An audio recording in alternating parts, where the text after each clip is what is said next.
Yo, yo, yo! What is poppin', my guy? Who are you fighting? The world. Are you winning? Nope. You're losing. Yep. Or it's tied. It's OT. It's an OT. It's Going a tie. OT. It's a tie. What's going on? What is popping? What is crack-a-lackin'? How was your week, sir? Week was dope. The week was great. It's my birthday on Wednesday or Tuesday. You want me to sing you a happy birthday? I didn't sing to you because you went live, so I couldn't sing to you. No, we good. We good. No singing. I'm gonna sing to you by the end of the night. I like 20 Please more. don't. Please don't serenade me, Ray. I'm gonna sing you by the end tonight. Don't even worry about it. Worry about You yourself. can serenade our guest. It's not his birthday. How do you know? We are here, the Shakey Vibe podcast, episode 27. 27. Episode 27. We made it a long way, man. We have. We haven't fought once. Can you believe that? No arguments, no nothing. Do you want to fight? Is that what you're looking for? Yo, Ray, why don't you just relax? Meh. Where's your phone thing at? You gotta bring that out, baby. Okay, fine. I will. You gotta bring that out. But then we're gonna hear all my phone notifications. So we'll try and do it without the phone notifications. I gotta bring out the soundboard, instead of my goofy ass making that. There's a special guest we got going on. We got hit tonight, man.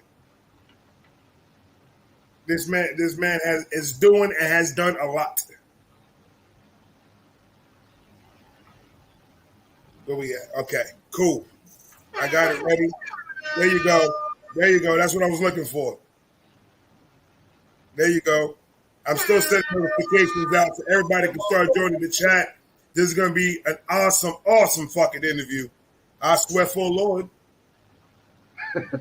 I've been excited about this ever since he hit me up and I hit you up and we made this happen. Dude. Was that a fart? Oh. That's the worst drum roll in the world, like ever. Like, that was the worst drum roll. You ready? You want to wait until a couple of people come in? Because I got this intro that I want to get out, boy. So do it. It's in my heart. I'm ready. You sure? I'm ready. Ladies and gentlemen, the Phoenix philosopher. That's a new word. I learned it yesterday. The Arizona architect. This man's got 1 million plus streams on Spotify. He's got 27,000 YouTube subscribers, 40,000 TikTok subscribers. This man has count them, nigga, count them, 2 goddamn masters. I need drum roll, please. Where's the drum roll at? There's the flow master. This man, when he dances in his music videos, he has no bones. This man just wiggles around, baby. The straw hat boy himself, my man, Austin motherfucking Simmon. Hey.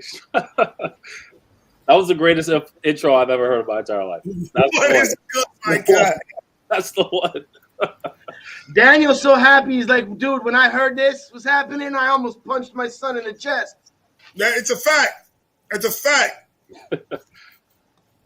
What's going on? Rue Knox in the house. Danny Boy's in the house. Mrs. Belafonte in the house. Let's go. Hey. My brother, how has been your week? How's everything going with you? Week's been good. I teach, 5th grade. And so we have 1 week left. And then we got summertime and summer break. So we're counting the days down. Yeah, no shit, right? That's dope. Yeah. You and my son are counting the days down. Oh, absolutely. Yeah. It's been crazy. So you're a teacher. All right. So we need to go back in the back. Do you always wanted to be a teacher? Was that something you always wanted to do? No, not at all. So my mom and my grandma and my great grandma were all teachers, and so I just come from a long line of educators, and so my whole life I've been told like, hey, eventually you're going to become a teacher. I'm just saying you're going to become a teacher. And I'm like, no, no, I'm not. But then after college, I was looking for a job because I had majored in psychology, and so if you only have a bachelor's degree and not like anything higher than that, it's really, really difficult to get a job in anything like in the psychology field. And so she was like, "Well, you could work in my district, be a long-term sub, see how that goes."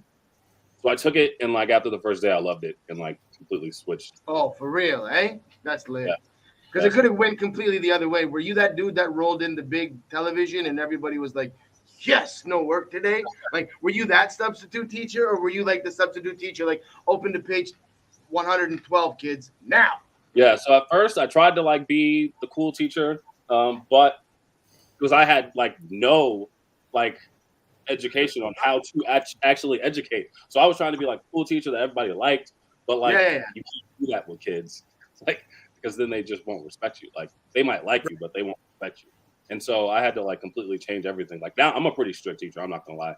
Like I expect a lot out of my kids, and but they all like, but they know that I expect a lot from them, and so they respect me. But then also, they know that this is like for the betterment of them.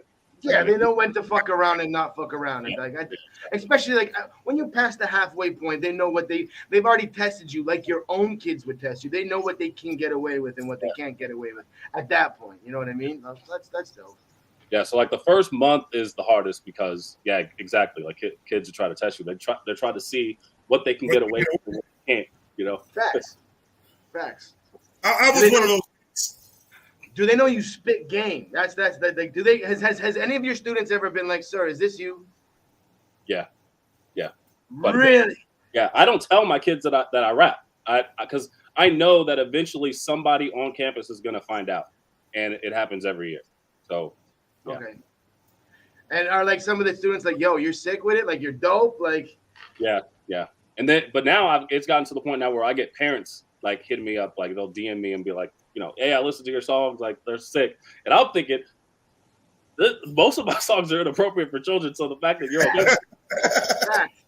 Facts. But that's dope. Now you're like, fuck, the parents are listening to me. Now it's got to be really PG. Yeah, like, that's some crazy shit. You're a rapper. You want to get your music out there, but you have to tell your kids, don't listen to my shit. Yeah, well, I do it on the law. I'm like, hey, if you want to listen, I'm not going to stop you from listening to me. Right. I need streams. Like I need just click subscribe and you have to end every class with and kids like, comment, subscribe, do all that. Yeah. Everybody get your cell phones out. You got 15 seconds. And go. Now I have thought about doing that for like sponsors because I know eventually you get your subscribers up, you get the sponsors going. I thought about being like if it's a game or something that a kid can play. Like, hey, if you guys just want to download this through this link real quick, just go ahead. That's a good It's the last day of school. What am I gonna get in trouble? He's gonna put his YouTube channel and everything on the top. The whole thing.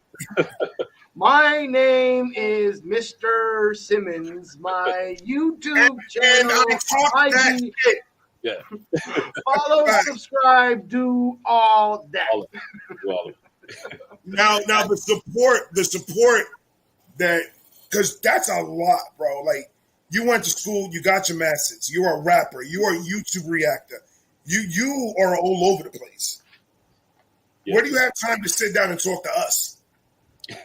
I mean, I feel like I'm putting this in the the whole realm of, I guess, trying to further my craft and further my career. This is all a part of that journey, for us all.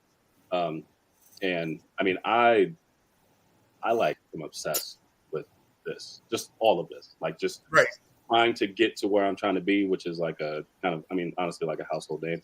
I'm obsessed with this process, and so any opportunity that I have to further that, I'm all in. Bet.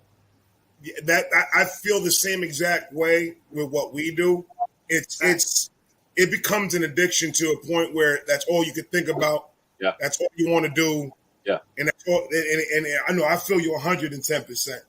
100. And like if you study like the greats of anything, like I was reading this thing on like even LeBron James, like he is so obsessed with basketball and like wanting to be known as the best basketball player of all time. Like he has sometimes like even sacrificed time with obviously time with his family because he has to train and like all that stuff. So I have to sometimes check myself and be like, okay, now I have to like set aside time for like my wife and real life stuff. Because I can't because if it was completely up to me, I would be in here all the time. Right. Yeah. Obviously, that can't be. That's not healthy. So I know it was not. Yeah. It's just time management. It's knowing, managing. If you know how to manage your time properly, then you'll be all right. Yeah. Because it took me a while to try to get the right antidote to go ahead and do this. And still do a full-time job and spend time with the kids and the wife and everything. It's tiring. Yeah. But this is different from so many other professions where literally all of the statistics and analytics are right in front of you. So when it's talking about actually building something from the ground up and being able to see it grow, watch it grow, it's literally like being a gardener, planting the seed and watching the seeds grow and like from many different aspects. And when it is addictive, it many things about it become addictive, not just one aspect of it. Like just like if you want to be good at your craft, you study it when you're not working so that tomorrow you can practice these principles and put these principles to good use. So it's like even when you're not working, I find myself before I go to bed, I'm laying in bed, okay, if I just did this, and put those into this, maybe it'll be better. Then I try, and then I look at my analytics and follow my analytics even more. Like, so it's like if you really take this shit seriously, you can submerge yourself to it where like fucking this is your life, and you just gotta like, whoa, I need to take a step back for a minute. I mean, it becomes very easy. Yeah, and I mean, and again, for me, I feel like there's nothing wrong with being obsessed with your passion, but it's just like you definitely gotta have time set aside for, just life, literally just life. But like I relate to like before I go to sleep, I'm checking stats. The moment I wake up, I'm checking stats. Like, that's a fact. That's a fact. Like on the way home and to work, I'm listening to podcasts on like different like strategies for marketing and shit. Like it's just like all the time. Like I'm this is like. But it's fun because you're learning something new. Yeah. Like it's a learning process. So anytime you can grow something, a business, because it is a business at this point. Like anytime you can grow a business, but you enjoy it, like it's so much fun. And especially when you hook up and meet people that you can relate to on everything that you're talking about. So like you're literally not fucking alone on it. Exactly. Just makes it that much more fucking cool. Because the YouTube communities are different than other communities where like for the most part, everybody like wants each other to win and eat, and it's not an industry where like only so many people can eat. Literally, everybody can fucking eat off of it. So it's just like we all here for each other. I gotta ask, how long you been spitting for? Huh? How long you been spitting for? Okay, so I first started rapping. Like I wrote my first rap ever in 8th grade. So I had to have been either 12 or 13. But I was like, my verses weren't that good. I'm not going to sit here and lie. My ability to make a hook has always been there. That's like the first thing I learned how to do. But I wasn't good at rapping until probably like 14 or 15. Yeah, so I've been rapping for about half my life. Nice. That's why you dope, motherfucker. That's why you. Thank you. I like your shit. It's a different vibe. Now I got an issue with your videos though, because I've never seen nobody do videos like you before. This man is gonna go to Walmart and record a whole fucking video going to Walmart. Okay, so here's the thing. Here's the thing with the video situation. So at first, I was like, I could just do whatever. I could just do something in my room and then it would be okay. But then I started thinking, I got to do something like I have to put some effort into this if I'm putting effort into everything else. But I don't have like a massive like budget. All of my budget basically goes to marketing, and I'm not going to stop doing that because it's been working. So I need to figure out a way to make it still aesthetically pleasing to the watcher or listener. So I'm like, okay, well, I need to work on this car. So let's just go make a video to be working on my car. That one, and I was just like, this man is actually taking the filter out. Like he was just rapping, and I was like, dude, he's just working on a car. He's working on a car. Yeah. No. And then like when I was on my cruise for Hop to It, you know, I was like, well, I have to make a music video here. I got to take advantage of this shit. Yeah, and so because the scenery was just really good, and so like now I'm thinking like, okay, whatever I'm in a situation where it would just look cool, I'm just gonna do a video there, and it'll work, and the videos usually come out pretty good. The reason why I said I have a problem with it is because no one's ever thought of that to do in every single video. Oh, yeah. I was watching him, and I was just like, oh, dude is just living his life like normally and just rapping on it. Yeah. That's all he's doing. That is the dopest shit in the world. If you guys have not checked this man's videos out, you guys are dumb. You guys put the link down and do something. It's dope as shit. I want to go back a little bit to the teacher thing because my teachers never liked me, so I never could ask any questions. So I'm going to ask now. We got a teacher here. What subject do you teach? So I used to teach math and science only. This year I now teach all of it, 5th grade. Yeah, my favorite is math to teach because it's just straightforward. If you don't know what you're doing, then it's the answer's right there. I know. When it's like writing, then it's like it's so subjective. I might think that an essay is trash, but maybe like one of my teammates that also teaches 5th grade, they might think it's really good. So like it's very subjective. Now there's some things that obviously you can look for that's can actually tell you if an essay or ELA, anything in language arts is good, but like a good amount of it is the person grading it. Where with math, you can't multiply. You just can't multiply. Are you the teacher? Like, do you ever live by the big teacher book? No. So and I've gotten in trouble for this quite a bit. Like they'll be like, "You're not teaching by the book," and I'm like, "I don't give a fuck. Like I'm just not gonna do it." Like because I've learned that because now I don't know like y'all got kids, so like now the way that they are learning how to do like multiplication and division is so much different than how we were taught. Like I feel like I was probably, I'm a millennial, I was probably the last generation that like taught it a way where I could do it anywhere. Where like kids now they got to do like boxes and shit. They have to draw. Like I'm not teaching my students that. I'm not gonna do it, and I'm gonna teach them the way that I was taught because I feel like I'm doing pretty well, and that's how it's gonna be. I don't know. So like I'm not a teacher clearly, but my father is a mathematician. My father's a scientist. So like literally, if I was a teacher, I'd be like, listen, it's in my genes. Like, let me teach your fucking students. Let me just sit down. Just sit down. Just relax. Deep breath. See, I can never be a teacher. I mean, it's definitely stressful, and it's definitely like there's days where you're just like, dude, why am I doing this? But then like there's like the good days though definitely outweigh bad, and I mean the relationships that you build with these kids, and just like knowing that what I'm doing makes a massive impact on hundreds, well at this point thousands of people. I can't see myself doing anything else. Have you ever taught kids under like grade 4, like grade 2, grade 1? Like that's enough to make you want to pull your hair out and be like, I quit. I'm done. My first class I'm done. Ever was a kindergarten class. Oh, peace. See you later. I'm done. I got gray hair. I'm going bald. Like fucking, if I ever teach a kindergarten class, I'm bringing 2 bottles of NyQuil.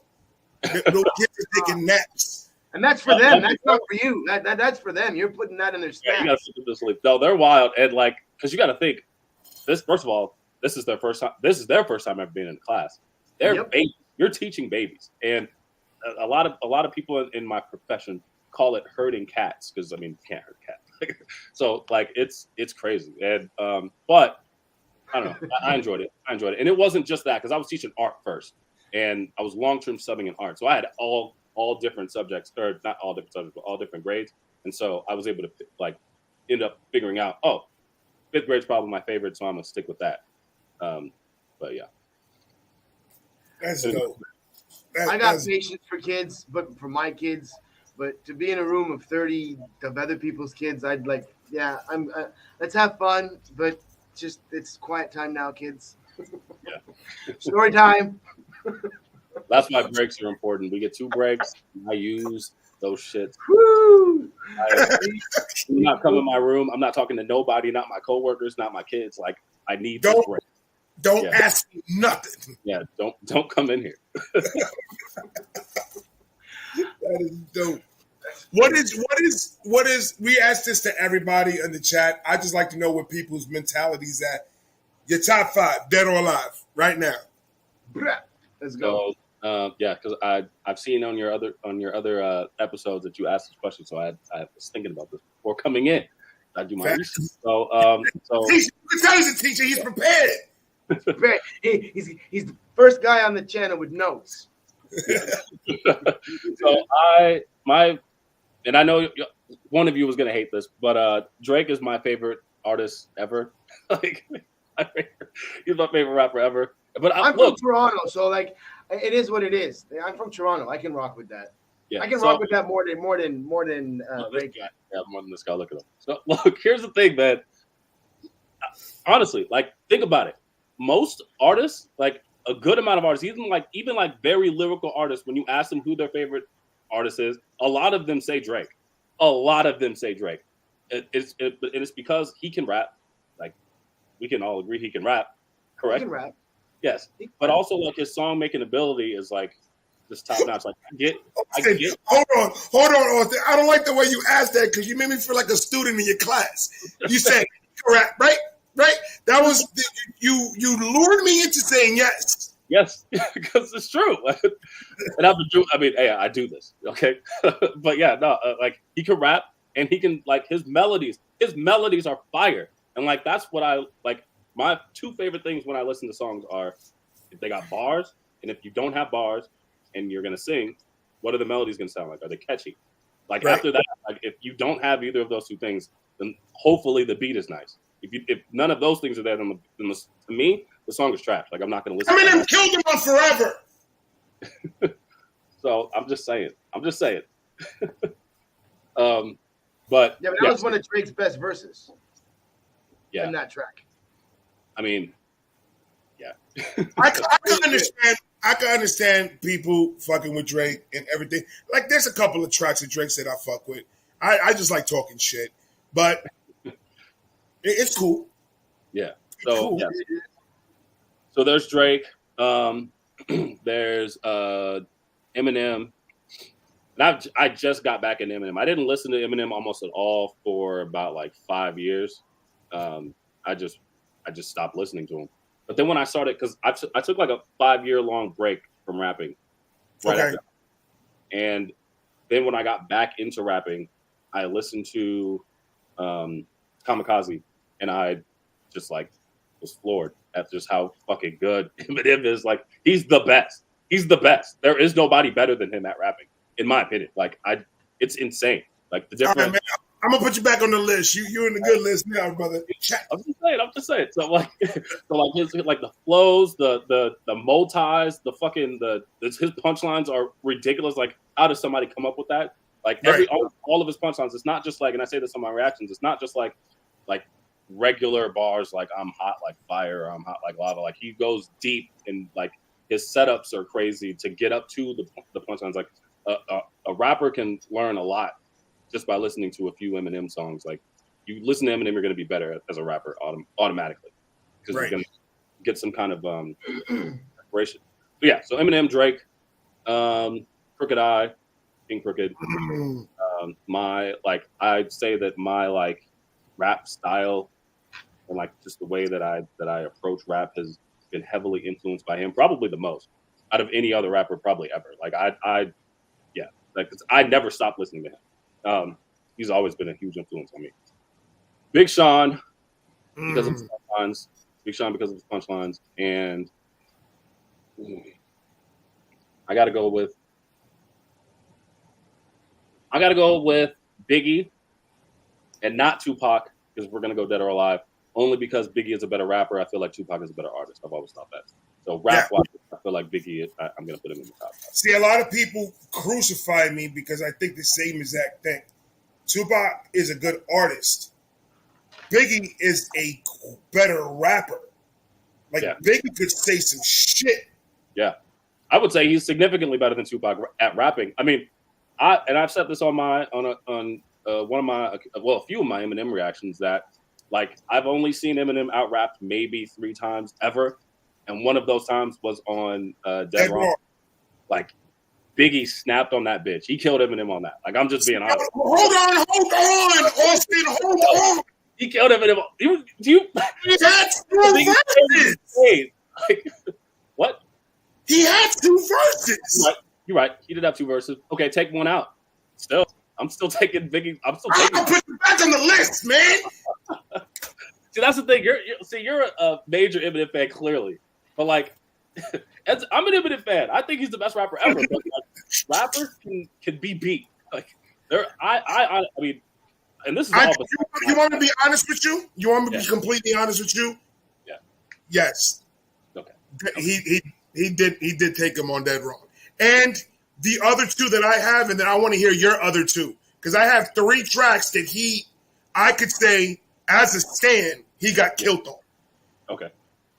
The one that he did with Lil Wayne. The one with Drop the World. Yeah. Okay. All right. And Calm Down with Busta. Yes. Calm Down with Busta is one of them. I just heard that song like a month ago, and I did a reaction to it. And I was like, this is the 3rd one. I was gonna put, what's the song called? I think it's one with Joel Ortiz. It's one with Joel Ortiz and him on it. And he says something like Joel Ortiz's verse on that song is crazy. I think it's I Will. Because that one has King Crooked, Royce, Kamikaze. I think, or maybe that one's on Music to Be Murdered By. Yeah. I thought Joel Ortiz's verse on that was insane. Like he bodied the golf scheme that he did at the end. Yeah, he bodied that hoe. I was like, what the fuck? Like I had to give it to him. I was crucified though in the comment section. That was like my 3rd reaction too. And people were like, yo, you don't know what you're talking about. But I'm like, yo, go back and listen to Joel Ortiz's verse. It's ridiculous. But yeah. Joel Ortiz definitely, it was fucking scheme, doubles, and bar heavy, that whole verse. And you could tell that was like the goal. He was like, nah, I'm gonna try to like out rap Eminem here. Because I mean, in every other song that they've ever done, I would say that Eminem got him, but that one, no. Yeah, but if that's not your goal going into a track with Eminem where you're featuring him or he's featuring you, if your goal isn't to try and out rap M, like why are you even on the track? Absolutely. And I've seen that. If you don't do what Busta Rhymes did and make M go and rewrite his shit, or you don't try and do what Eminem did, try and get him to you shouldn't be on the fucking track. You don't deserve to be on the track. Your whole goal should be to get M to rewrite his verse. That's just my opinion. Or to like not a lot of people can do it. Spark some kind of debate where people are like really like trying to figure out like, damn, did he like who really won? Because to me, like I feel like we won listening to that Busta track. Like Logic did not. I feel like he did not try hard at all on the song that he did with Eminem, and I was disappointed because look, Logic's one of my favorite rappers. Like if we did a top 10, Logic would have been on it. Logic and Lil Wayne at some point would have been on it. But like I feel like he didn't try. And then even with the song that with Cordae and Jack Harlow? Jack Harlow Killer Remix? Yeah, I feel like they could have came harder. They both have rapped better verses than they did on Killer. And I said that to myself when because that was my first reaction was the Killer Remix. That's the first reaction I ever did. Yeah. Nice. And when I re-listened to the reaction because I was editing, and I'm listening to them, and I was like, "Why did you come that way?" Yeah. Like, you knew this man was going to destroy this fucking beat. Yeah. And you're going to come with it was disappointing. I was especially from Corday. Yes, because he's like hip hop. Yeah, I was disappointed in him. I mean, I was disappointed in both him and Jack Harlow, but you can kind of expect that from Jack Harlow. Like, just be cool on a track. That's basically what you do. Couple punchlines, which is basically what he did. But Corday, I'm like, bro, like this is what you do. Like, he could have came on. I don't know. What are your feelings about Royce? Well, I like Royce as a artist. I just don't know about him as a person. Like, I watch his interviews, and I'm just like, I don't know about this guy as a person. But I mean, I can separate the person from the music that I'm listening to. So I mean, Royce da 5'9", I'm gonna say this: when Slaughterhouse, the song came out, when because I was listening to Royce heavy, I was listening to Crooked heavy, and Joel Ortiz heavy. Not so much Joe Budden, but once he got on the song, then once they all came together, I was like, oh, he's nice too.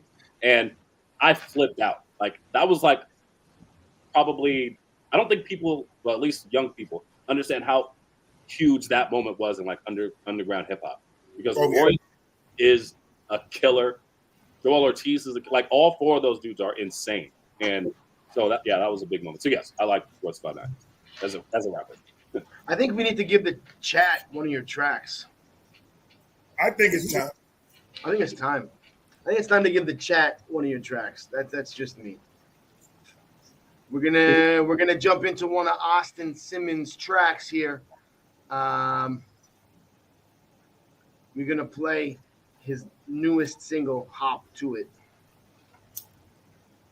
I want to see some flames in the chat, y'all. We turned our honeymoon cruise into, does it say a video? Let yes. go. Yeah. Yeah, I heard all. Little bitty try to give me that wop. I knew it. These niggas say they real, but they not. Hope prove it. I be pouring up the Henny on the rocks. I do it. If there's money to be made, I'ma hop to it. I beat, hop to it. I hop to it. I beat, hop to it. I hop to it. I beat, hop to it. I hop to it. Little bitty try to give me that wop. I do it. I reppin' the West Side OGs that respect mine, even though I got a geek squad with the best buy. You see the drip got it popping like Pringles cups. I'm stacking these chips. I'm back in this bitch. It came a long way from anxiety trying me, cause I'm trying to be everything I said I could be. But that's a lot of pressure replied to me. I was trying to be fighting, bleeding for people to start liking me. Was liking me, but fuck that. I'm talking shit. I've been too nice. Must be losing. I'm like my frozen. I'm covered in ice. Look at the tracks. Woo! Bring that back. I gotta bring that back. He's coming with the punches, man. Like, you gotta pay attention. You gotta pay attention here. Yeah, he said I got the geek squad like Best Buy, brother. Come on, son. Coming with ice. Come on, we catching these here. Because I'm trying to be everything I said I could be, but that's a lot of pressure replied to me. I was blind to me, fighting, bleeding for people to start liking me. Was life for me, but fuck that. I'm talking shit, I've been too nice. Must be losing, I fight with frozen, I'm covered in ice. Look at the traction I mask from rapping to reactions. I teach math, you're just improper like a fraction. These tactics, I mean, classics on the tracks, and I treat them like Vegeta. I beat them up while I'm laughing, it's drastic. So if they start hating on what I have, then I'll smack the black off them. They looking like Michael Jackson. Little bitty, give me that wop. I know what these niggas say they real. Hold on. That nigga said I'm gonna slap the black off you and leave you like Michael Jackson. Let's go. Let's go. Tracks and I treat them like Vegeta. I beat them up while I'm laughing. It's drastic. So if they start hating on what I have, then I'll smack the black off them. They looking like Michael Jackson. Little bitty try to give me that wop. I knew it. These niggas say they real, but they not. Hope prove it. I be pouring up the Henny on the rocks. I do it. If there's money to be made, I'ma hop to it. I beat, hop to it. I hop to it. I beat, hop to it. I hop to it. I beat, hop to it. I hop to it. Little bitty try to give me that wop. I do it. I'm damn hot. Probably why I got so many mad ups. My team ballin'. I don't even need a mascot. But your man, well, he not like this. I see you fucking with a clown. Are you Harley Quinn? Okay, I be doing it all. I do the right thing. Your girl's back getting blown out. Not a slightly. Try me. Not a decision to make lightly. Whenever right drop, I sting like it's Bison. Jaws and panties drop when they show me grown man shit. Dripping while I'm shopping at IKEA. Ace and E, I'm always in box. No DM. Shorty with a fatty smashing from the AM to the PM. Oh, bitty try to give me that wop. I knew it. These niggas say they real, but they not. Hope prove it. I be pouring up the Henny on the rocks. I do it. If there's money to be made, I'ma hop to it. I beat, hop to it. I hop to it. I beat, hop to it. I hop to it. I beat, hop to it. I hop to it. Little bitty try to give me that wop. I do it. I beat. apparently no one has ever seen an eel mate or reproduce. I don't know. I just kind of feel like that's pretty crazy. Like, where do these motherfuckers come from? Like, how? Dude, you get into these pockets that is ridiculous, bro. Thank you, man. Yeah. So, yeah, what I do with the I guess with the writing process is like I'll think of a punchline first. Like I basically have like a long, like I have a notes in my notes. I just have like a little. Let me go to it real quick just so I can show. I don't know if you can see it on the screen, but like it's literally just punchlines, like all punchlines, just a bunch of fucking punchlines. Anytime I think of something, I'll write it down. And so if I'm doing like a lyrical track of any kind, like I'll go in and I'll be like, okay, I'm gonna put that in there, but how can I set it up? And so then the ending like words I'll use. And so like with the like the Michael Jackson line, like I set that up. I used 4 bars to try to set it up, but I knew I was going to say the Michael Jackson line at the end. Right. So I worked kind of proactively a little bit. So yeah. Boy. If you guys have not been following this man, you guys need to go ahead and follow him. Nico, are you here? Nico's our assistant manager. Nico's not here. I put Austin's link in the chat multiple times though. The link is there. It's real easy. It's youtube.com/C/Austin Simmons. Like easy. Can't miss it. I got another question. Let me go ahead and turn the page real quick. He ain't the only one taking notes, Shakes. I got my butt. So between teaching and rapping, I know you love both.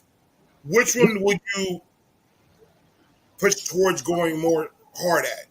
The teaching part or the rapping part? I mean, my kids and my principal know this, that if I want the moment that I'm making like living wage off of rap, I'm quitting. So like what'll happen is, and hopefully it happens next school year. I'm assuming that's the trajectory. That's how it's looking. But I'm gonna finish out the school year. Whenever I make the decision, because I don't want to, because I work in like a low income, spot. Like the kids are, a lot of them are low income. So what I don't want is for some of these kids that might look at me as a father figure, because some of them don't have fathers, like legitimately.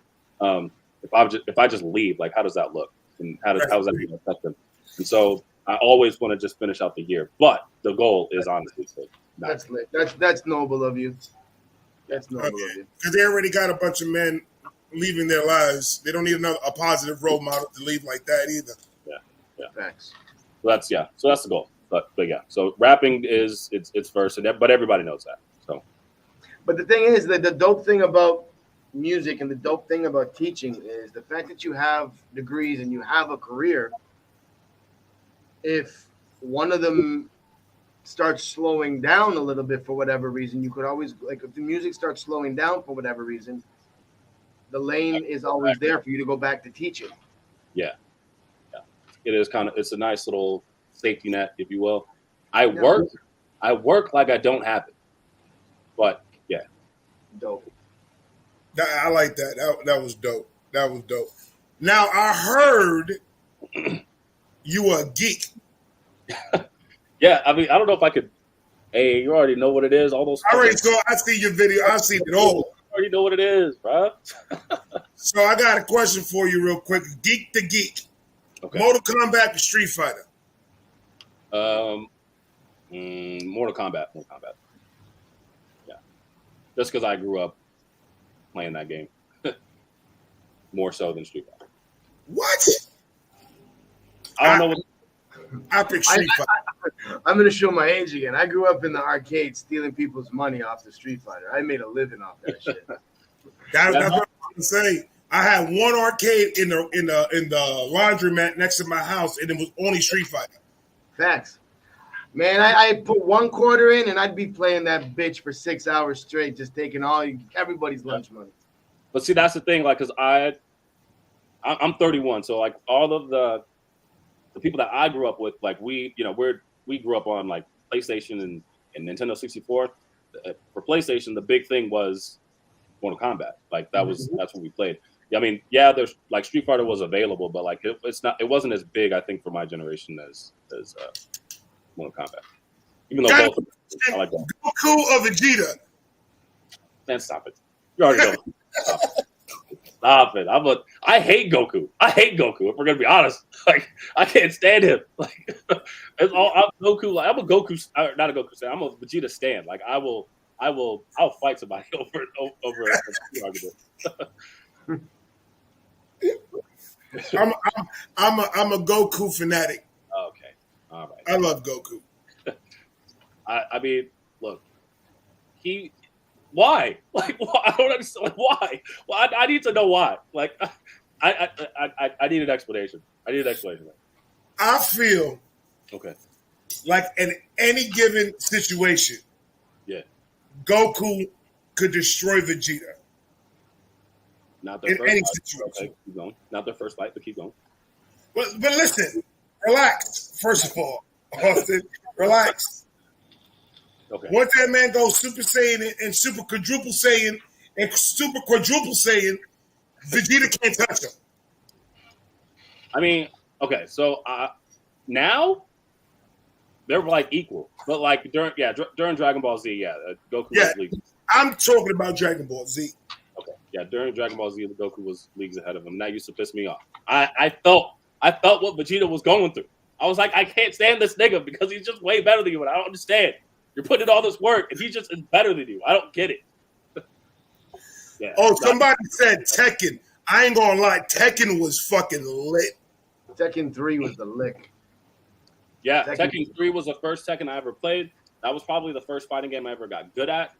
I used to like the dude Heihachi, the dude that did all the fucking shit. Oh man, that guy was nasty. My guy for always, it will be Eddie Goro. He's nice too, though. Yep. Okay, I get it. Yep. Mm-hmm. Yep. Dude, that boy. I liked Bruce. Not Bruce. The dude who did the Brazilian shit. Oh, did all the spinny kicks. The guy that did the Capoeira. Yeah, the guy who does the Capoeira. Yeah, he was nice too. Yep. Forget his name. I bought the Mortal Kombat. What was it? 10, 11? One of those two. I thought I was doing my shit. I was playing that game, and I thought I was the shit. Nobody could beat me.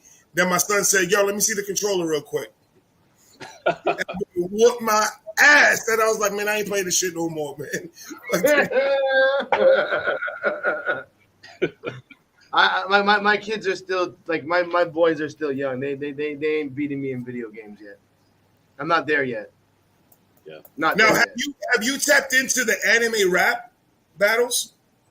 Yeah. So, I react to quite a bit of nerdcore, just because that shit is fire. And but with them, because their music is just really good. Like you could not know anything about anime at all and still enjoy some of their shit.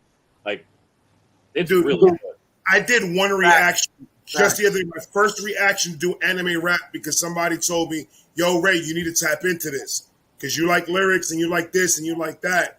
And I'm just like, all right, cool. I did a reaction. It was, I forgot, it was somebody versus somebody. I forgot the names. Oh, they did a rap battle. Okay. Yeah. Bro, I was just like, excuse, like, I don't know none of these characters, but I found out who the fuck they were when they were done with the goddamn battle. I was like, oh my God, who is rapping? You probably did the Rustage one because that's the most recent one. I'll tell you right now which one I did. I did, is that a bit? I thought that was Shakes. I got scared for a minute. No, it's still a little bit too early. It's only 10:30. That's late, bro. 10:30 in the morning is late to start drinking beers? We'll have you off the next day.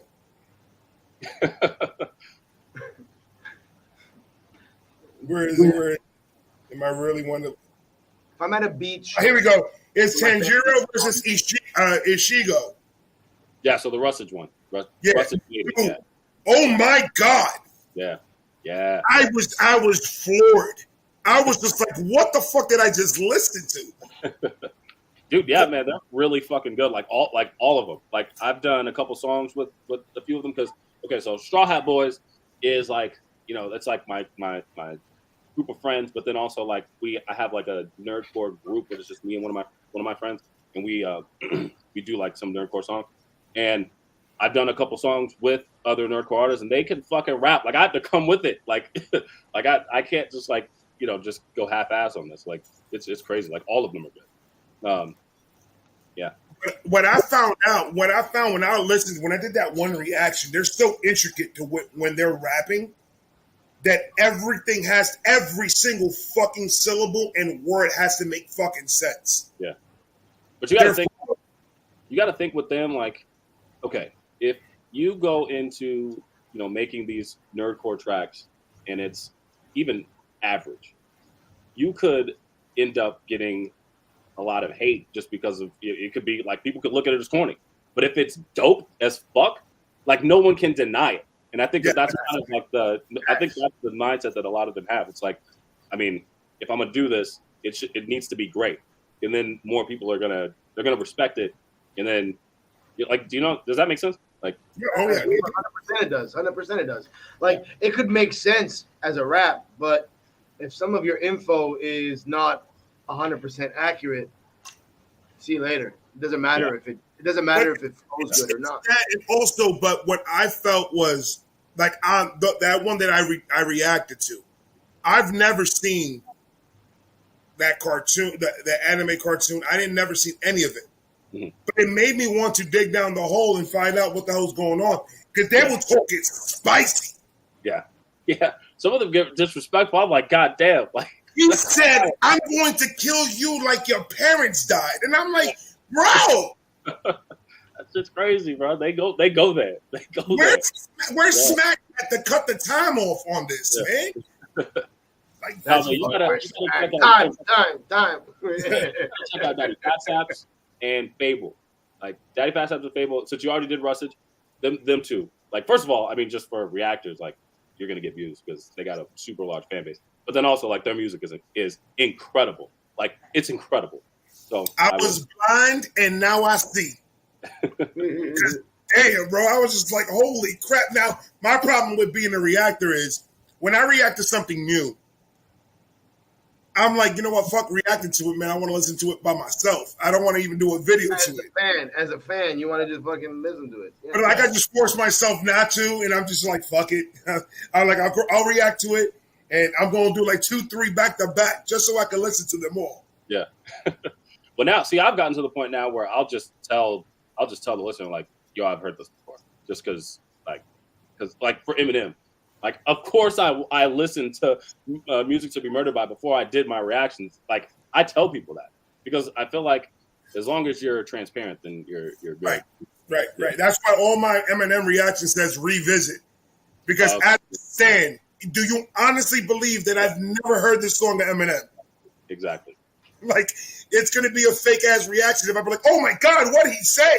Like, so when I use Eminem shit, is more of a bar breakdown. For those that don't know what I'm an Eminem fan, but this is my first time ever hearing Criminal. Get the fuck out of here. Now, since we're talking geek shit, I got a bunch of geek questions because I'm a semi-geek. I wouldn't call myself a full-fledged geek, but I'm a semi-geek. And this is a very, very important question, and you need to answer this right, bro. Those are right answers. Okay. DC or Marvel? Marvel. Like Marvel. Easy. Okay, first of all, hold on. No. See, I don't understand this reaction because I saw in a podcast, like a few podcasts, I don't remember which one it was, you were wearing a Marvel shirt. What do you mean? Hey! Relax. That's the only one they had in Walmart. Okay. All right. But yeah, they didn't have DC in Walmart. Walmart doesn't have the contract with Walmart. Marvel, bro. Look. I have this conversation with so many fucking people. Now, we're about to have this conversation with Austin right now. So I'm a comic book head. I collected comics heavy as a kid. Like boxes and boxes. It was in comic book clubs and shit. I'm a DC. Cats from my generation are DC cats. The younger you get from our age, it leans more towards Marvel. And I just think because back then they weren't pumping the Marvel movies. They weren't pushing the Marvel characters. Yeah, you didn't have the I do gotta say the movies, it's night and day. Like Marvel, it's all about fucking Marvel. Easily, like they're just easily. But I am a DC cat, but like when it comes from a fan watching movies and that kind of shit, the spins off of the TV shows and all that other shit, if you don't give it to Marvel, like you're. So you guys are telling me right now that Dark Knight was trash. I mean, well, I don't know why you're going there. That movie said that. That's a classic movie. That's a classic. I never movie. said that. Yeah, that might be minus probably. It's probably the best superhero movie ever. I would give that 100%. The Justice League wasn't dope. What? The Justice League movie wasn't dope. Can you compare the? Hold on. I'm jumping in now. I'm jumping in now. Can you literally compare the Justice League movies to the Avenger movies? It's nostalgic. Exactly. And you can't. It's nostalgic. You say that you read the comic books. It's now. Oh my God. It is nostalgic. I agree. Anybody. Nostalgic too? Dude, it took them 6 years to make the DC movie. It took them because Marvel kept on using the studio. Oh, okay. Marvel comes out with a movie every 2 weeks. They do. If they don't got a movie out, they got a show out. They're pumping out content. They pump out content like rappers, nigga. That's dope. Like, nah, man, Marvel's nice, man. Put respect on Marvel's name, bro. Now look, I'm not gonna say that Marvel is absolute trash. I'm not gonna say that because I'll be lying. Because you have a shirt that has Marvel. It's a sweater and Walmart. That was the only thing they had. Okay. Yeah. So what happened was Vi was driving down the street. His coffee spilled all over his shirt. And he looked to the side of the road, and there was Walmart. So he pulled into the Walmart, and he bought the first shirt that fucking he saw, and it was the Marvel shirt. Is that what you're trying to tell us, Vi? Is that what you're trying to tell us? Yeah, no, that's what Austin is trying to tell you. Keeps on bringing up that damn sweater. I haven't used it since. I'm just saying. I thought you were a Marvel fan when I saw that shit. I was like, because I didn't know you were a geek. I didn't know. He's one of us. I am a Marvel fan-ish. Okay. Yeah. But my favorite superhero is Superman. Mine too. Now, granted, I'm not gonna play stupid. I'm not gonna be one of these dumb motherfuckers. Every Superman movie is trash. I can't lie about that. Every movie that they've made of Superman is absolute garbage. All of them. The best Superman movie wasn't even a Superman movie. It was Justice League. Yeah. You gonna talk shit, Shakes? He was dead for the first half of it. They had to bring him back to life in it to make it good. But when he brought him back to life, that motherfucker was putting hands on everybody. He did put hands on everybody when he showed back up, which was pretty lit. Look, Superman is like, I wouldn't say he's my favorite, but like, because I would probably say Thor's probably my favorite superhero, but Superman I know could probably beat anybody. Like, and so you're not beating him. Yeah, you're not beating Superman. You're not beating Superman. And I'll like argue with people about that. Like, there's nothing you can do if no one can beat Superman. And Superman has every superhero's power combined into one. Exactly. Like he's gonna smash Cyclops in the eye and take away his laser vision. He's gonna freeze the people who shoot up. He's gonna kill the Silver Surfer with his own fucking weapon. And that is my problem. That I think that's where I grew a little bit of hate with Marvel, because Marvel's movies are fucking absolutely awesome. Every movie, literally everyone are fucking like the graphics. When it comes to not even the graphics, it's the storyline. Everything they do in Marvel is top fucking notch. I think why I'm pissed off at Marvel, because now you're making my Superman look like shit. I see. Yeah. I mean, I get it. It's the same reason why I hate Goku. The same reason why I hate Goku. I get it. I understand. Like my thing with Marvel. Here's the reason why Marvel's dope though, because because I mean I'm like right in the middle. I feel like because Shakes is right. Like the more you go down in generations, the more people start liking Marvel. I'm like right in the middle. Like some of my friends like DC, some of my friends like Marvel. But like we were kind of like the moment I became an adult is when all the Marvel movies came out. I was reading both comics. Like my favorite comics to read was Spider-Man, even though I feel like some of DC's like major stories are fucking sick. Like the one when I don't remember what the like actual storyline is called, but when everyone's going after Batman and Superman and they're like fugitives and like I think like Lex Luthor like hired a bunch of superheroes to try to like capture them. Yeah. That storyline is so fire. I remember reading that comic and was like, damn, this shit is dope as fuck. Like, but they couldn't translate it to the movies. Yeah, they can't drop the ball major. They don't have the money. They don't got the money. Hold on. Jet said something on the chat right now that me and Jet are about to meet up and we're gonna squabble. And I haven't used the word squabble in like 15 years. This man says Superman is actually weak. His strength comes from the sun. Let that sink in. Let this sink in, motherfucker. Every movie in Marvel and DC, the sun is out. Let that sink in. The sun is always out. So he's always fucking somebody up. Let that nigga know. I'm sorry, Jack. Don't talk about my Superman. He's not wrong. The sun is out. Sun is out. Now, what I'm waiting for, honestly, and I've been sending messages to DC and Marvel. Yeah. They probably haven't read it yet.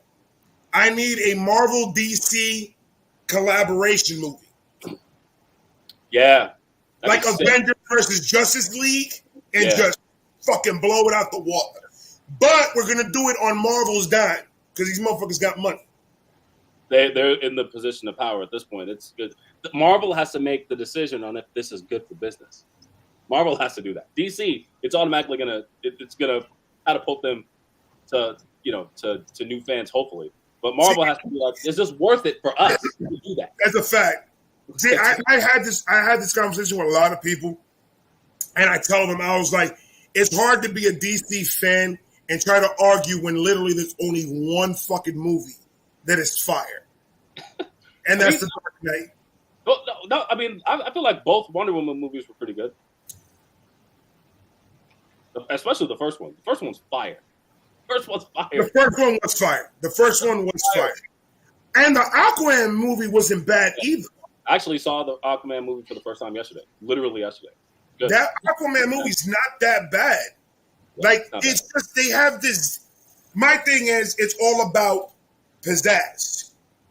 Marvel has coloring, very vibrant. Yeah. DC is a more darker type of movie, and I think that's what's now Marvel's fire. But if you're gonna go dark, then you should probably go rated R. If you're gonna do that, they don't do that on all of them. They honestly, like I kind of feel like if you're gonna go that tone, the way to separate yourself from Marvel is go extra adult and just make shit gory. And then, like, I feel like that would work for them. I don't know. Maybe, but they don't. But the superheroes don't kill nobody. So how gory can you really get? I mean, Batman can go gory. He breaks niggas' arms for jaywalking. Like, that's a fact. That's a fact. I don't know. I just think I think that if DC wants to do anything, they got to try to stop trying to compete with Marvel and just fucking do your thing. Yeah. Put a big budget behind, like a major budget behind some of your shit and do it right. Hire the right fucking people. Get the right fucking directors. Stop spending your money on stupid shit. When they put Ben Affleck as Batman, I just gave up on life completely. I mean, I didn't think he did that bad, but you're right. I mean, I don't even like the new Batman. The new Batman can go fuck himself also. There were better options out there for him. Yes. To be Batman. I agree. Jesus. Now I got one more geek question, and then we can get out of here. Well, not get out of here, but get out of the subject. Yeah. Who is the best Joker? Heath Ledger, for sure. Thank you. For sure. Yeah. I mean, I had an argument with motherfuckers talking about Michael Keaton. I mean, not Michael Keaton. Jack Nicholson. I'm like, what? No, Heath Ledger, that was like an iconic performance. Like, everyone's still talking about that shit. Look, the reason why The Dark Knight is a classic movie, we're just talking, is because of him. It's definitely because of him. It wasn't because of Chris, whatever the fuck his name is. Yeah, no, Christian Bale, like, honestly, I mean, as far as Batmans are concerned, like, I mean, he's cool, I guess, but I don't like the voice that he chose. Like, they could, like, I feel like he was average. But, like, Heath Ledger made that movie. That's like, he made that movie. That shit was crazy because of him. It was all about, it's just like with me when I listen to rappers. It's all about believability. He made me believe that he's actually fucking crazy. Yeah. He did an awesome job. Yeah, no, facts. And then it went down the rabbit hole and the shit that Heath Ledger did for that character. Iconic. Crazy. Fucking crazy. Like, Jack Nicholson did what he was supposed to do with that character at that time. Heath Ledger took that character and that role to a whole new level. A whole different level. Agreed. But for the time in the 90s, I feel like there's only been like one bad Joker, technically. In my opinion, the Suicide Squad Joker is the only bad Joker. Yes, if I see him in Walmart, I will punch him in the chest. I don't like that Joker at all, bro. Yeah, they tried to do what I felt like was that they tried to do what Marvel did with Suicide Squad. They tried to do with Suicide Squad what Marvel did with Avengers. Mm-hmm. Everything was it was too familiar. Yeah, like they were trying to copy off, and then they get this Joker with fucking a grill. Yeah, grill and a slick back. That was whack. Nobody wants to see that. Like that, I don't even know why they thought that was a good idea. Especially after Heath Ledger. Before Heath Ledger, and you're trying to discover the role, figure out the role. I get that shit. But after the bar has been raised, like right here, Jet said it straight. Heath Ledger raised the bar. You're gonna play that character and write that character in a script after Heath. What are you like? The audacity, the audacity to even think that was gonna work. That's crazy. But yeah, no, that's the only bad one in my opinion. Because I even thought that, I think that all of them have been pretty good. I just think Heath Ledger's was like insane. Yeah, that was insane. Yeah. Now, talk to me or talk to us a little bit about where did this whole Straw Hat Boy thing come from? I mean, it's really nothing crazy. There's no crazy story behind it. Just me and my niggas, we just like to wear straw hats when we go out. And it, I mean, crazy. Okay, cool. Yeah, just a little bit. My thing is, back in the day, I'm married now, but back in the day, that would be a cause for. That's a good icebreaker. We all show up in straw hats. Let's go. We're gonna clean up. But now, it's just we've been doing it for such a long time that now we just wear straw hats, and nobody does that. I feel like, at least image wise, because most of my profile pictures have me in the straw hat. I feel like that's an intriguing thing. Maybe someone looks at it and like, oh, why is that? That's guy wearing a straw hat. And did that kind of start off like you guys all peacocking a little bit? It's absolutely peacock. Okay. So it started off as a peacock and then it just fucking stuck, and let's just fucking leave it. We decided to do it once, and we never stopped doing it. And now he's married, and his wife took that hat and threw it the fuck away. Can't wear it out. So I got a question for somebody who's brand new to your music, for somebody who's never heard your music before. And I know there's a few people here in the chat that are brand new to your music. You being a fan of your music, not the person writing it, what would be the first song you think that somebody needs to hear from yours if they've never heard your music before? Yeah, so I would say I have two options. So either Vibe Right, because I just feel like I just like that beat, and I feel like I spazzed out on that, and I like the hook. I'm singing in the background kind of, so it just kind of shows off all of my abilities while also it's that's the style of music I like the most, that boom bap type of shit. Okay. But that's just me solo. But I feel like, honestly, especially in this space and the YouTube rap space, I would probably say the Epic-ish Cypher, just because I'm rapping with Dwayne TV. I'm rapping with Crypt, Samad Savage, Dilemma's on there. Like, I'm with a bunch of people, and that a lot of people in the space know. And so I would probably show them that if it just, I guess it just depends on who I'm showing it to. You did kill it on that one though.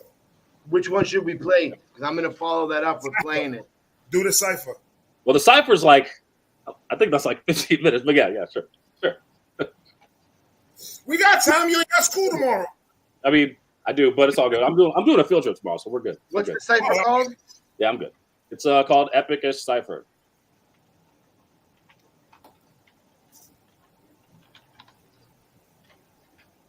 You want me to send it to you, Shay? I got it. Epicish Cipher featuring Crypt, Hard Target, Samad Savage, NK47, NK47, Austin Simmons, and more. All right, let me pull this up.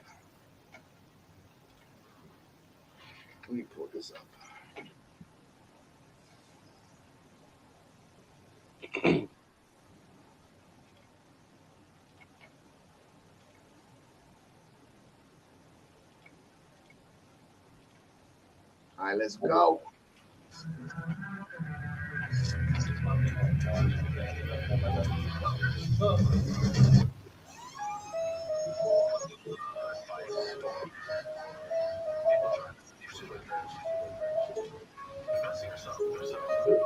You won't regret it. Yeah, I run the game. I just thought that you should know. Yeah, I'm walking through the rain, but I do not need a coat. Even though I'm getting high, I've been feeling hella low. All my haters yelling stop. I don't care, I'm about to go. Yeah, I'm passing goal like Monopoly. Pass my goals like a prodigy. There's no slowing and stopping me. I'm just focusing constantly. Folks are showing this dynasty. Now I'm getting ass like I'm the doctor. Yeah, I'm at the point. Yep. Do you want to just skip the his part so we won't have to play the thing? Yeah, I don't know where he is though.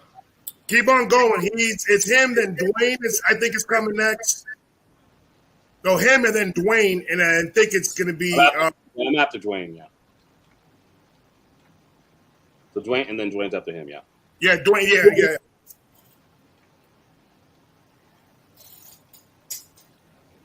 There you go. So I'm just gonna bring it back just a little bit and play a little bit prior to that. I'm going to the top. I'll be that prophet that you used to have. Me, I'm acting the fool, you niggas acting the fool. I'm actually cool, got them stiff like what mannequins do. A passionate dude with a knack for attacking the rules. On tracks I black out cause my heart's darker than an African bruise. Got the moves like Mick Jagger, and sharper than foe daggers. So worthy I could beat Thor's ass with his own hammer. In the booth, I'm pursuing the cash, keep it moving. I could beat Thor with his own hammer. We were just talking about the comic book, and now he's got the comic book bars. You see his room? It's like my son. I see that fucking room. I see the room. Trust me, I see it. How can you not see that room? I'm going to the top. I'll be that prophet that you used to have. Me, I'm acting the fool, you niggas acting the fool. I'm actually cool, got them stiff like what mannequins do. A passionate dude with a knack for attacking the rules. On tracks I black out cause my heart's darker than an African bruise. Got the moves like Mick Jagger and sharper than foe daggers. So worthy I could beat Thor's ass with his own hammer. In the booth I spaz while I'm pursuing the cash. Keep it moving, doofus, I do this, you're a shooter for laugh. After I shoot you call the truce, I got the juice and the swag. You dudes acting like bitches, let your music's a drag. Austin Simmon, I'm awesome with it. Y'all awful spitting Thanos with the snapping and have the planet apocalyptic. They say nerd raps are corny, is unreachable. That argument has no leg to stand on, like Geodude. Plus, I'm the type to get violent about my scroll. My fists are laxatives, the way they beat the shit out of niggas. Nigga, easy. Yo. I think you should rap fast. You know, that's what these kids are into nowadays. You know what I mean? You're right, but everybody was supposed to put in 16 bars, and I already did my 16-bar verse. Well, it's your song. Like, right? All right, run it back. Okay, I'm the guy that's stepping all up in the building and building up my enterprise. Niggas surprised, aspiring others to better their lives. My enterprise will kill us a mod. You know I'm a savage, a rapper, do damage. My clothes, bananas. I gotta bring that back. Dude, that transition was the best transition in the world. It's your fucking song. No, okay, fine, fuck it. It was supposed to put in 16 bars, and I already did my 16-bar verse. well, it's your song. Like, You know what? You right. All right, run it back. Okay, I'm the guy that's stepping all up in the building and building up my enterprise. Niggas surprised, aspiring others to better their lives. My enterprise will kill us some minds. You know I'm a savage, a rapper do damage. My click is bananas and we got no manners. Danny need a phantom and 3 hoes in a bag of Santa. Oh my gosh, I'm ready to stay. Ludicrous bitch, get out my way. I'm just trying to get the money today. Come a long way from minimum wage. I ain't talking about foreplay when I say that I'm eating up all of you pussies. I'm far from a rookie, no jersey, but making sure that no coming up shorter than Slicky. I do this till my mind is gone. Ain't no other options. I feel it in my body's bones. All right, cut him off. That was fire. That was fucking dope. Thank you. You guys are bitches. That's why I'm dragging. Fuck. The flow switch. I wasn't expecting the flow switch. I'm trying to memorize your verse on it, but I got stuck with the fast part. Oh. To that shit. Yeah. I mean, yeah. No, I knew I had to come with it because, okay, so when I wrote my verse, all I had was Dwayne's and Ink's verse. But, like, Ink snapped on his. Like, he had a bunch of punchlines on that bitch. And, like, Dwayne's, like, his wordplay on it was insane. And so, and, like, I just like Dwayne's delivery. He just has a very old-school style that I like a lot. And so I'm thinking, okay, well, if I want Crypt on this eventually and all these other people, Samad, I had Samad verse too. And to me, like, Samad is one of the best rappers in YouTube rap. So effortless with the way he does. Samad is just so, like, he's just gonna kill it, and he's gonna do it while he's just like laying down in bed, just nonchalantly. It's effortlessly. He does it. So for me, I'm thinking, because I'm an MC, like, I go into rap, like, if I'm doing a collaboration with somebody, I'm trying to take their head off. Like, I'm going at Samad. Like, I'm trying to have a better rap verse than Samad's have. And I'm assuming that he thinks the same way whenever he just does a rap. Like, he probably thinks the same way. Any MC thinks the same way, I'm assuming. They have to. Yeah, they have to. And so I had to snap. And so I hopefully, according to the comments and everything, people said that I had one of the better verses. So I felt good about it. Yeah. I mean, that transition, when I first heard it, I was fucking with it and everything was cool and everything. And then you cut it off and started talking. And I was like, what is he doing? Like, what's going on? And then you spazzed the fuck out. I was like, oh my God, this motherfucker took it. That was fire. I liked it. Thank you. Yeah. Appreciate you, Jesse. Jesse saying, what's up, Vibe Game? Austin is just an underrated rapper. I heard all of his music, was on his YouTube page, and they're all great. That's a fact. Thank you. Yeah, so this is the thing with me, and when it comes to, like, at least in this space, like on Spotify and like actual streaming services, and I'm gonna talk shit for a second. Can I talk shit? Talk your shit, nigga. Go ahead. I'm gonna talk my shit for a second. When it comes to like streaming services, like, I'm good. Like, those, like, I feel like I put up pretty decent numbers. But, like, for some reason on YouTube, in this community, like, I just feel like I'm not, like, given, like, the proper recognition. Like, especially, like, I don't know, like, it's really weird to me. Like, and I'm talking about, like, from artists. I don't understand how I've never been on a cypher. Like, I don't get it. And, like, knowing that I'm capable of doing things like this. I'm just talking about shit. I know why. Because YouTube is it's getting drowned with so many people that want to rap, that you just start getting lost inside the algorithm with everybody putting out fucking music every single fucking day. Spotify is more secure, like, it's more sectioned than YouTube is. YouTube is too much shit coming out every single fucking day. The dope thing about Spotify, you must get emails like crazy, people telling you to react to their shit. Oh yeah. So, like, it's unbelievable. Like, I didn't even know there was that much rappers in this world. Yeah. I was like, holy fuck. There was a guy there, he looked like he used to be a bag boy at a grocery store talking about, yo, listen to my mixtape. I'm like, what? Nobody got tapes no more. I don't even got nothing to play a tape. Yeah. I don't even, my car doesn't even play CDs anymore. You can't even put it in there. All right, now you're talking your shit. You're like, I got a Tesla. I paid $100,000. Yeah. No, but again, the good thing about Spotify is you just need one song to get into the recommendations or to get put into the playlists. Like, it's different than it's not so saturated like some of the other platforms are. Yeah, I would agree with that. Like I got one song that got on like Discover Weekly, and like it's been pushed on Discover Weekly ever since. That's dope. Like That's lit. it's been fucking crazy, and that's now it's 600,000 plays, I think, and I'm pretty sure by the end of the year it'll probably get 10 million. But like that, like I mean, if you're an artist and you don't have a Spotify, that's wild. But like you gotta, there's ways to kind of manipulate the system, not like in like, I guess like with lots, but like if you like do proper ads, like Facebook ads, or like I make sure to plug my links in everything. So there's like ways to make the system work for you, and so that's what I've been doing on Spotify a lot. But what I mean by like with YouTube specifically, I mean like the fact that a whole lot of people who know of YouTube rappers don't know who I am is weird to me because of the fact that like I have the numbers that I have. I don't know. It's interesting. It's about more. I think what it is, it's about the amount of content that is being pushed out on YouTube for your music, not your reactions, but just your music. Yeah. It's you need to saturate this whole entire YouTube shit with all your shit. Yeah. So I've been thinking like recently now, like, cause I what I was doing was I would maybe put out a song like I would put it on my YouTube once every like 2 months. Not every song would get on there, but now I've been like, okay, no, anytime I drop a song, I'm going to put it on there. Anytime I do like, I'll do remixes, try to do something like every week or something, just so like even my reactor, fans know, this motherfucker raps. Right. And hopefully going from there. But yeah, and I was like kind of hoping that with the cipher that was gonna kind of help, but there was like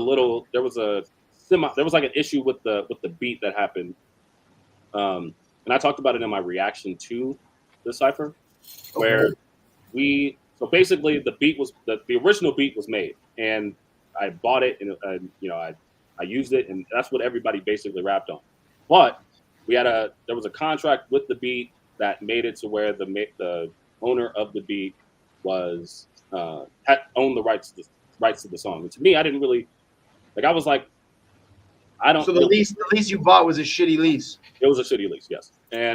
But like for me, I'm just eager to put this out. This will put me out there. Like maybe I shouldn't care, but like the label that I was on at the time was like, yeah, we're not doing that. Like we need to own the song, and so we need to change the beat. And so first, my producer changed the beat. Producer is also the CEO of the label that I was on. I didn't like it, so then I changed it, and I did it, and I tried to make it similar to the beat. But there were some rappers on there and I made this mistake. I didn't tell them that I changed the beat until it was out, and that was a massive mistake on my part. But I was used to artists not caring about like after they give me a verse, they don't even check up on the songs. I was just used to that. I was like, well, maybe they just won't care. But like, they care. Well, at least two of them did. And so it was like public that I changed the beat without telling people. I was like, fuck, man, like this wasn't intentional. Like I wasn't I didn't have any malintent behind this. And so I had to go through that. And there was like a couple of other reactors that were like talking shit about me that didn't even know who I am. Like it was wild. Like at that time, it was wild. And so I don't know, maybe gotta feel like maybe that kind of plays a part into the whole me not being in like the YouTube rap sphere because of that situation. But I mean, yeah, but at the same, that's one of the things about YouTube that I kind of don't like is you guys do understand that we're fucking human, right? Yeah, we're not fucking robots behind this camera. Like people fuck up, shit happens. You would think people understand that, but no, you can't fuck up on YouTube. God forbid. Shit is wild, and you would think that they're like creators were like other creators who go through this as well would understand kind of my thought process, but like no, like I mean I'm gonna just throw it out. Fuck it, I don't really care. Like Blindtype was one of the artists that was like talking mad shit. Like I don't even know you. Like one of his lives, one fan was like, "Yo, can you react to the song?" And so he just talked shit out the entire time that he reacted to it, and like didn't even listen to it. Cut it off halfway through my verse. I'm like what? Like what? Like At least I don't even know who you are. Like at least I don't know. At least like reach out if you're gonna talk that. Like, wow, I was like okay, I guess, but I don't know. I learned from the situation for sure. Like I've never done that again, but it was an honest mistake. And yeah, I don't know. It was crazy. Now, you have a question, Shakes? You were about to say something. I saw your lips do this. Like you were about to say something. No, go for it. Go on. Go on with it. Now, when it comes to your writing process, how long would it usually take you to write? Let's say it's your song, you're not featuring nobody, it's just you, to write 3 verses for one track. Let's see. So I can write a verse relatively quickly. Not super. I know some people that can write verses in like 10 minutes, which is crazy. I could probably write a verse within 30 minutes to an hour if I, just sit down and really, really try. And so, but for me, like, I think of the hook first. If there's no hook, I can't make the song. So, and it has to come immediately. Like I'll listen to a beat. If I don't get the hook right away, I'm going to a different beat. So that's first, and then the verses come after. Because to me, that's the easier part. Right. So yeah, it probably takes me about I would say tops an hour to make one verse.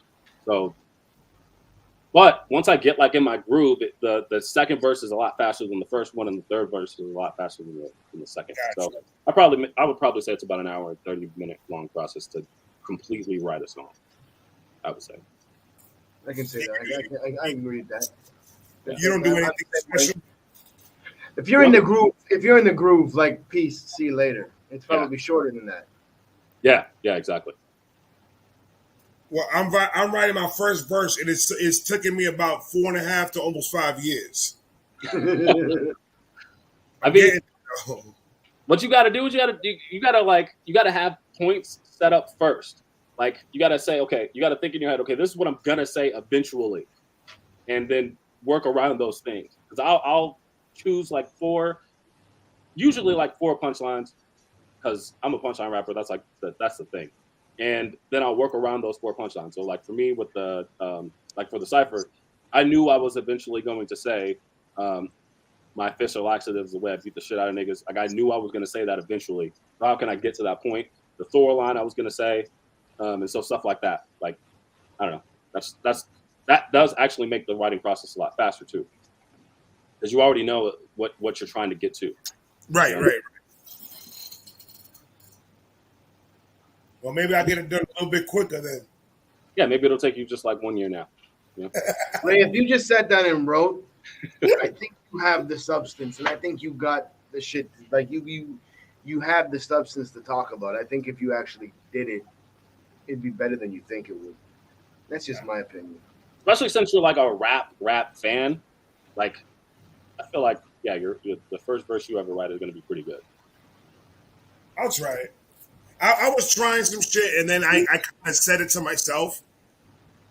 Like I started rapping it to myself, and I wrote some shit down. The stuff that I was telling you about, Shakes, that I was going to come out with like a verse. I was writing it, and then my man gave me a beat that he found on YouTube, and he said, try to do it on this beat. And then I was doing it, and I was like, no, trash. I was like, dude, I can't even get on the beat to save my fucking life. Yeah, but we don't expect you to jump on a beat and be fucking Joyner Lucas with it. Like, we don't expect you to be... I'm not going to do it perfect. I ain't doing it. Don't do it. The first verse is definitely going to be great. It could be pretty good for a first verse, I'm gonna write some shit. I'm gonna take this weekend. I'm gonna take some time out, and I'm gonna see if I could do something, and probably do a reaction to it. I don't know. You a freestyler, Austin? Nah, I'm not that good at freestyling. I'm not gonna lie. Like, I have to write. Like, even like I know some rappers who the way that they record is they don't write. They just like go like. I mean, obviously Jay-Z and Lil Wayne, the way they do it. I can't do that. Like I've tried it a couple of times where I'm just like, all right, I'm just gonna go in and see what happens. But like I have to have structure, plan structure in order for it to work. I don't know. But I mean, you don't have like a specific way of just you just sit in your studio and you just start writing to a beat. There's no like thing that you have to do before you start writing to get to that mindset, or are you automatically in that mindset the minute that you know you're going to sit down to write? I feel like, well, okay. So first, I have to, like, the beat has to be the mood that I'm in, and like, so like, for instance, like, hop to it. I knew I wanted to make a hype track. I was like, I've made a bunch of boom bap smooth tracks up to this point. I want to make something hype. So like, I was just listening to a bunch of hype tracks for like a week to get myself in that mode. I got in that mode. I was hyped. I'm ready. And so then I just started writing for it. And but like, if I'm not just in the studio writing, I'm writing things just throughout the day. Like if I have like a couple minutes like at work, I'll quickly write like 4 bars real quick, and then I'll move on and then come back to it like periodically. You know what I mean? But I have to get myself in that mood, like beat wise stuff. You know what I mean? Yeah. Now, Arizona, born and raised, or that's where you just living at? I've been living here since I was 8. So pretty much raised. Yeah, Arizona. Yeah. How's the rap scene out there? I mean, we got some pretty good rappers out here. I mean, we got Futuristic, obviously. You guys had Merkham's. He's from here. Merkham's, yeah. We got what is that guy's name? Marcus? There's more that I can't name. But they were on Sway in the Morning. There's been a couple on Sway in the Morning. We have actually quite a few really, really good rappers like Ali Dominique. He was on Rhythm and Flow. Yeah. He's good. He's from here. We got quite a few guys. Moxus. You guys know who Moxus is? Moxus. It sounds familiar. He's on the second YouTube cipher. He's on the second YouTube cipher. I think I have heard of him before. Do you do shows? Do you like performing? Are you a guy that likes to get on stage? Yeah. I haven't been on stage in a while. See, here's my thing, and I talked about this in my reactions. I talked about it in my song. So like, I'm open about this situation with you. I have like pretty decently crippling anxiety disorder. It's like I have to like take medication for it and stuff. And my thing is, like, it's the thought of doing things that gets me like in a panic. And so like for me, like public speaking is one of them. You would think for a rapper that would be like detrimental. The easy part. I'm supposed to be able to public speak because that's like and be a teacher standing in front of like a room full of people. Yeah, but for me, it's not the actual act of doing it; it's the thought of doing it. So once I'm on stage, I love it. Like I don't want to get off stage, but it's like all of the seconds and minutes going up to actually getting on stage, I'm freaking the fuck out. So, but I've done shows because I've learned how to cope with this, and so I'm like, okay, you just gotta get on stage. Just get on stage. Does that anxiety and that disease that you suffer from affect your first song? Do you ever make mistakes that you normally wouldn't make in your first song until you have overcome those anxieties? So like, what do you mean by first song? I'm sorry. So like everybody has butterflies when they go on stage. I don't care how accomplished you are, how big you are, but does your anxieties of performing or being in front of people affect you by you might forget a line or you might forget some words in your first song just because of that anxiety? Because once the anxiety is gone, like you're good to go, the crowd's responding, and then like the first like 20-30 seconds for me on stage, the butterflies and jitters are all gone, and it's just like it's positive energy from there on out. But does that ever affect you in a negative way? I would say so I'm like, yeah, so like in the first literally like 30 seconds, the jitters are there, and but because I have a disorder, jitters are like way there. They're crazy there. Yeah, they're way more amplified with me. But like you don't like for people who have anxiety disorder, people outside don't see it. And so like I don't know, it's weird. But anyways, I don't think that it has affected me that much, like negatively. Like it's literally all in your head. Like, and that's the thing. And like, 100%. But it's still a thing. Like it's a disease. You can't get. You just learn ways to cope with it. And so, I forget the artist, but there was a big artist in the industry right now in hip hop that suffers from the same anxiety. while I'm talking about this, I'm probably it's Reef the Lost Cause. Reef the Lost Cause suffers from the exact same anxiety issue, and what he does when he first goes on stage is he does one verse a cappella. He gets on stage, hypes up the crowd, and he does an a cappella verse purposely to engage the crowd. But he said off camera that why I do that is to get over my anxieties and my issues. So partly it's for the crowd, but the other part is to get over those anxieties. So he just hypes up the crowd doing one of his best verses in an a cappella. Yeah, that's definitely Dan. That's a good idea, actually. Just to get it out of the way. You've already gotten that's probably the most difficult part of his show, and he got it all done.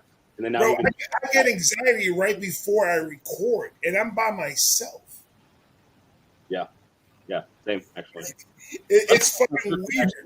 My first reaction, I was super nervous when I did it. It was a Upchurch song. I forgot what it was. I was super nervous during that because it was my first time on camera, basically. Talking to yourself?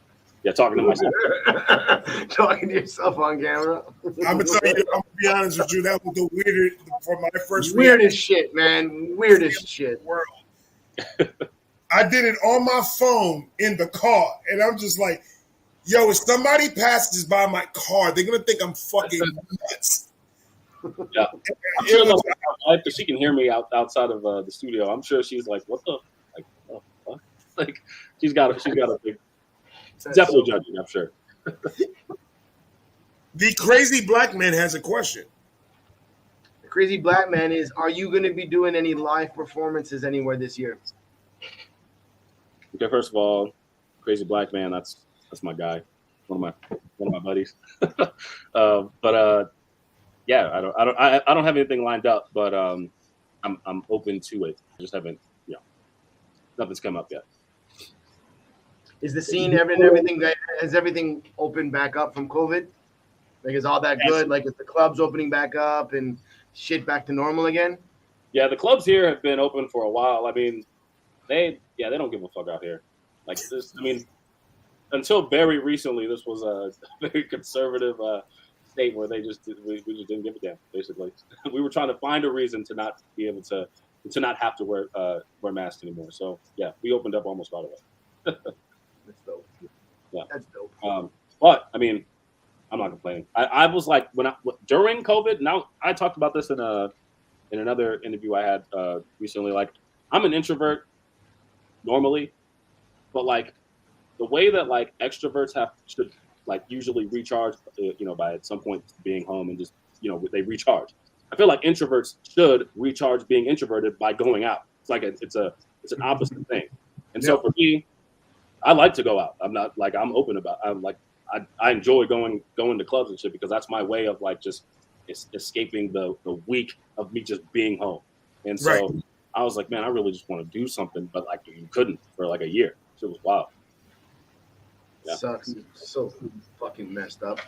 But a lot of people, especially majority of the YouTube rappers, they got a lot of their followings grew and everything because they had no other choice but to sit at home, write, make videos, and just do things. So it was. I like to see the positive in everything. Yeah. So the way I see it is, COVID gave a lot of people opportunity to do what they do now, and they're flourishing right now with half the stuff that they're doing. I would agree. I would agree with that because I started my channel September 2020. So it was 6 months into COVID, a few months into COVID. Yeah, exactly. And so like it's done well. It's done well for me. I just because I was playing 27,000 subscribers later, right? Facts. I was playing with the idea. We're all in this pretty much the exact same following at this point. Yeah. Facts. Just a few I was thousand. playing with the idea when Kamikaze came out, and I was like, man, I should just start doing I should start doing reactions now. And then I was like, no, because I want to listen to the fucking album. I was like, so fuck that. So I just played that bitch, and I'm like, whatever, we're good. Yeah. You knew about reaction channels even like kind of a long time ago. See, the thing with me is I learned about reaction channels around when I started rapping again, like probably early 2020, because I started paying attention to Crip because I wanted Crip to just get on a song. Like I just wanted Crip on a song, and because I heard him on a Luke Dawn song, I think it was Death the Mumble Rappers. Yeah. And so I was like, damn, this guy's kind of dope, and he has a following. I don't want to get him on a song. Then I realized he was a reactor. Then I'm like, wait, what? What is this? And then like I discovered No Life Shaq and all these other people, Joey Nato, all those guys. Unite, all those fucking guys. Unite, Knox Hill, dope. Like all those guys. And Reactions. 5 reactions. I don't know why. All reactions. And y'all started at the same time I did, didn't you? I'm gonna next month I complete a year. Okay, so you guys are a little bit after me then. My first reaction was in October, November, or September or October. Like, I didn't really understand the whole YouTube thing. When I started doing reactions, I think I had like 250 subscribers. I was like towards the tail end of COVID. My studio wasn't finished, so like I'm just over a half a year into doing reactions. Yeah, man, that's crazy growth. Then if you're already in the 20,000s of subscribers, that's crazy. I was at like 250 subscribers, not really fucking around with my YouTube channel too much, putting too much work into it, and then I started doing reactions, and I was just like, whoa, there's something here. Yep. What the hell's going on? Yeah. I was late to the party. I'll say flat out, I was late to the party. See, I don't like seeing it that way. You came just in time.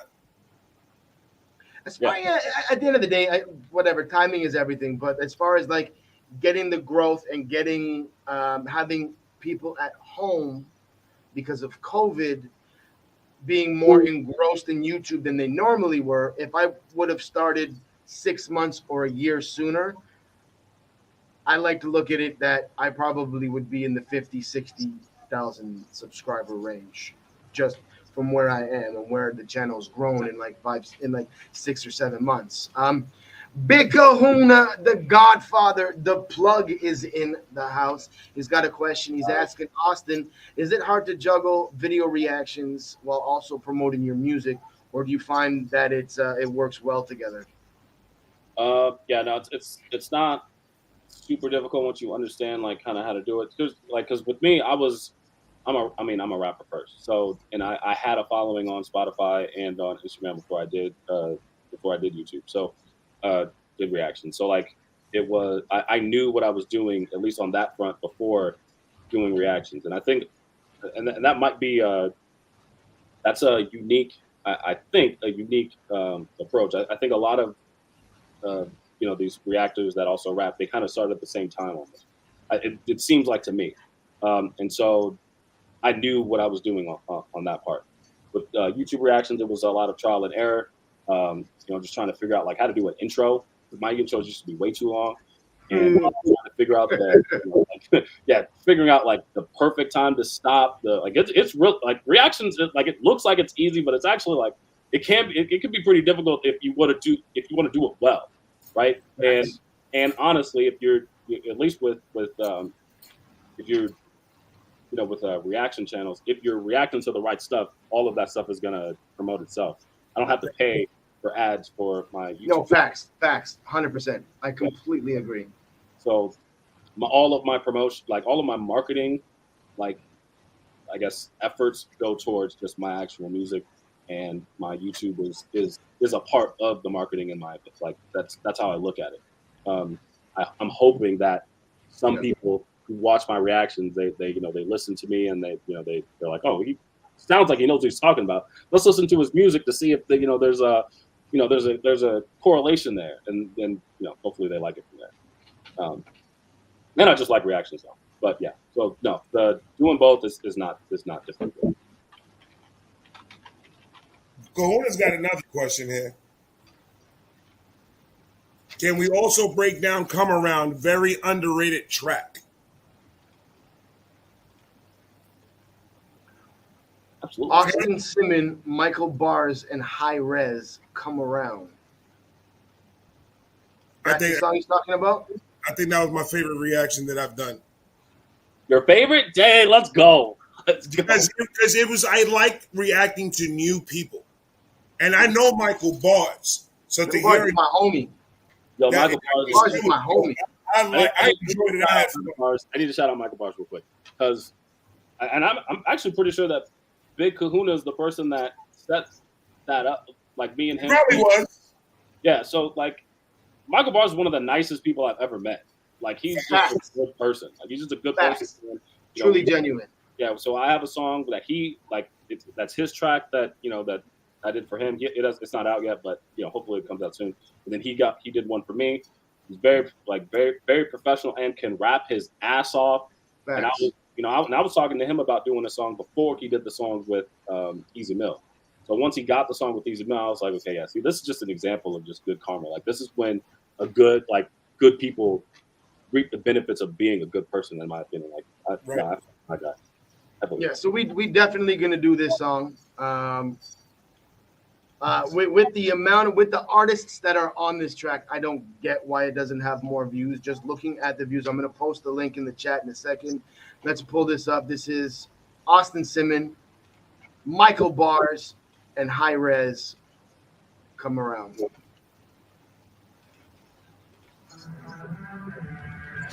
Nice one.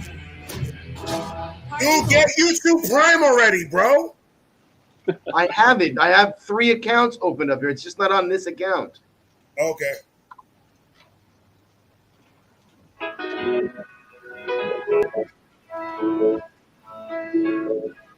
Link is in the description. Make sure to click it and subscribe to Austin's channel, y'all.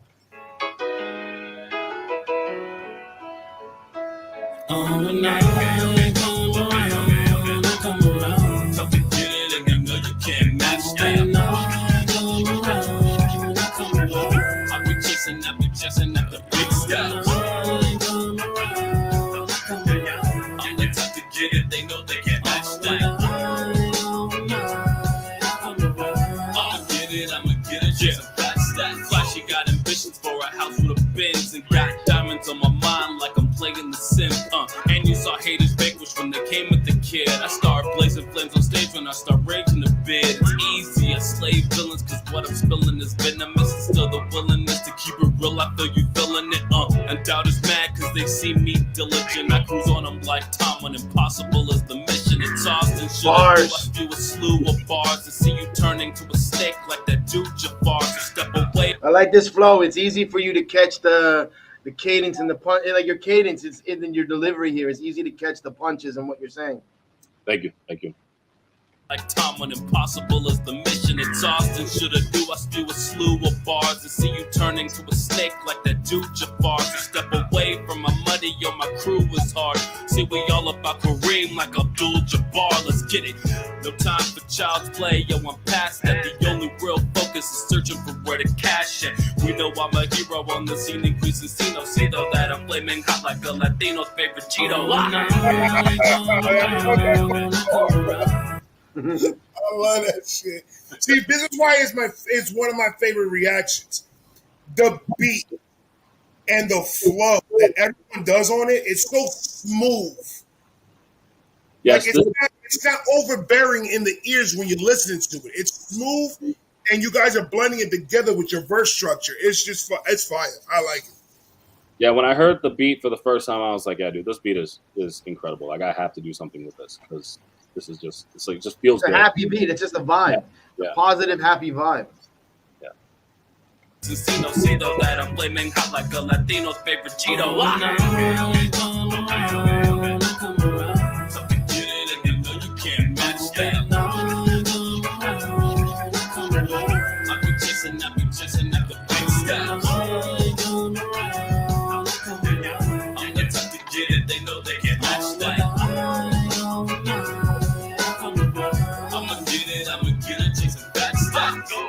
Option is to rise till I blossom. I put in the time for the flowers. Now look at the size of my garden. I feel the light is upon it. Even when my life was in darkness, I kept on moving. That's why I'm walking with Hyras and Austin. Believe it. I kept the promise that just had to be made. Your favorite rappers are my closest friends, and they mad that I claim that as an actual statement. I see the sadness, but I aim to use it as fuel while I'm making sure that my family's paid. So listen, I'm keeping it delicate as my my growth has been effortless. I never drop any names because they know if I mention it, they'll be bigger in an hour. And I'm supposed to be deferential. You're lucky this generation is overly sensitive. And in bars alone, you'll see my name's full of powers. You only dream to be holding. I have a place for you cowards, and it's the ground that we're walking over. I stated the outcome, and if you're still full of hate, I suggest you wait for the album.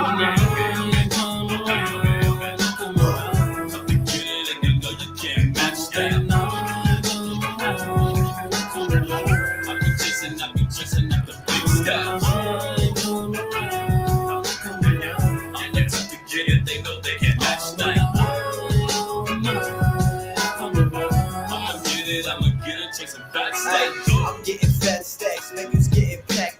I bought a mic, but I traded in my backpack. I was grinding every day while y'all sat back, making fun of me when I was rapping with my snapback. Now I'm grown and they hit me when I'm home. Change the number to my phone, I would rather be alone. Making money, making raps, hustling till I collapse. Check my track record every time that I'm recording tracks. Could've been up in the trap, but I follow God's path. Now I'm changing lives after changing my own path. On my grind all the time, I'm just trying to stay righteous. Catching flights, seeing sights, other rappers trying to bite. Good vibes, get my bread up. I was down and I was out, I had to get up. Blaming everybody else, was getting fed up. Life is back on track, had to learn from all my mess ups. Red, Austin, what up? Track's lit, man. It's got that vibe. I just want to have a beer and fucking. I just want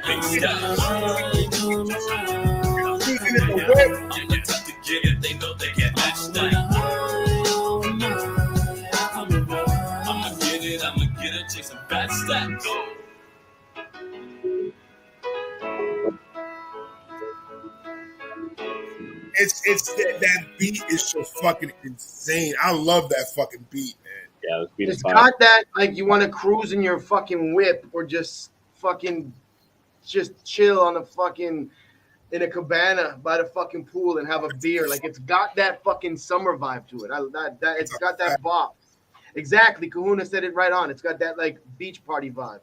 But like, I don't understand why that doesn't have why it has under 1,000 views. I don't get it, because both of those artists in their own right, aside from yourself, are established. So I get what you're saying, where on other platforms you might have a little bit more oomph than you do on YouTube.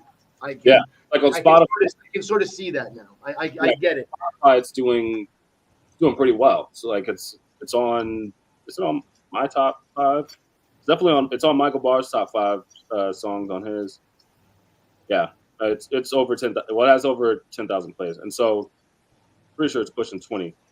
And but then you gotta look at it like your cipher probably is killing it with just the cats you have on that. And then I saw the next song that was like the requested song is you and Afro as well. And like, these are all YouTube cats that just fucking murder it and in their own right, like, spit flames. So it's like, I was gonna ask the question earlier, like, who are some of the cats you want to do features with, and but because I am somewhat familiar with some of your catalog, clearly not as much as I thought I was, because like right here's a prime example, just with the features that you have, they're lit. So the question that I do want to ask is, who are some of the artists, YouTube or non-YouTube artists, that you'd want to collab with moving forward, that you haven't already? Drake. Well, yeah. Yeah, we all know Drake. I mean, that's a given. But yeah, I'm gonna go with like rappers that are actually like kind of accessible. So I would definitely say Luke Gone. I really wanted him on the cypher. That would have been fucking sick. I just want to test my pen out against him. Like, that's my thing. Like, I just want to test my pen. Like, I wanted to test my pen out against him. Me and Michael Bars, that was just a collaboration. Like, I consider him like a friend in this space. So like, I don't look at it that way, but also at the same time, like as an MC, I kind of do it at the same time. But so Luke Gone for sure, because he's just insane. And yeah, let's see, I've done Crypt and some mods. So that was 100 Koofies. I want to do a song with 100 Koofies. So do I. God.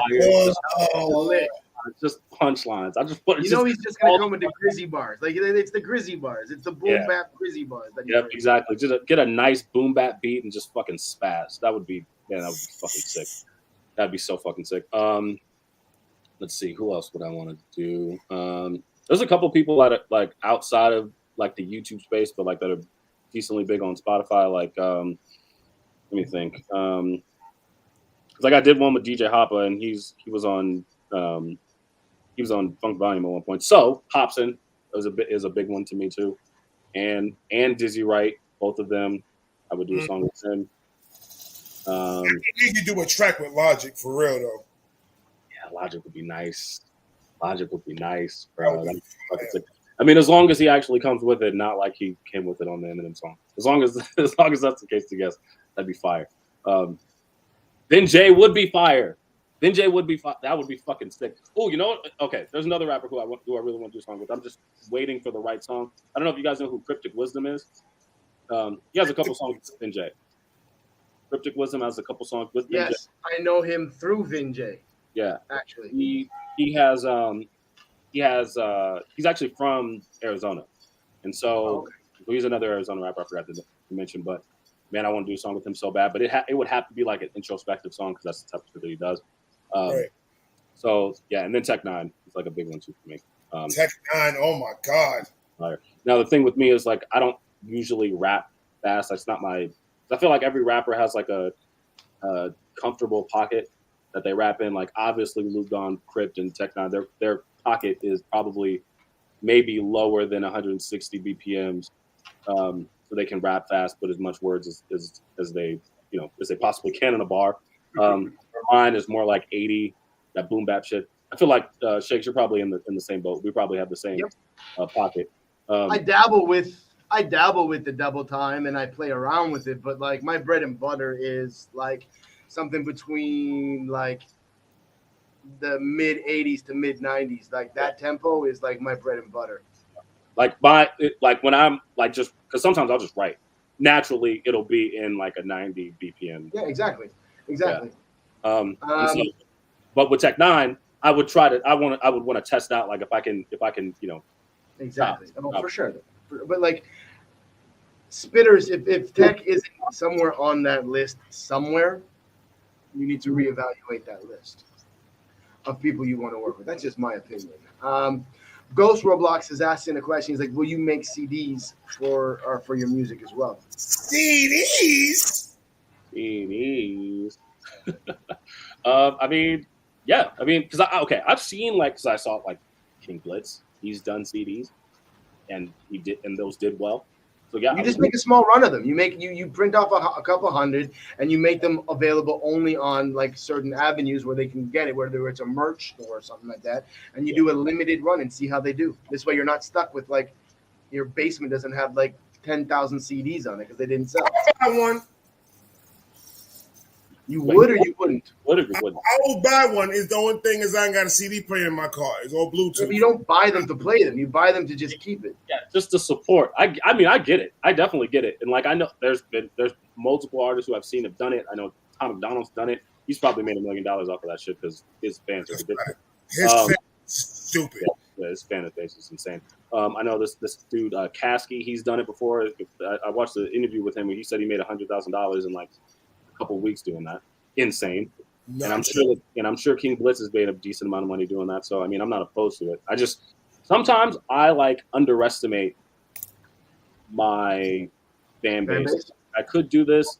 Like, what if no one does it? Because I don't know how. Like, I'm still like in the mode of my thought process is still like no one knows who I am, but like I need to get out of that mode because that's obviously. You got 27,000 people do know who you are.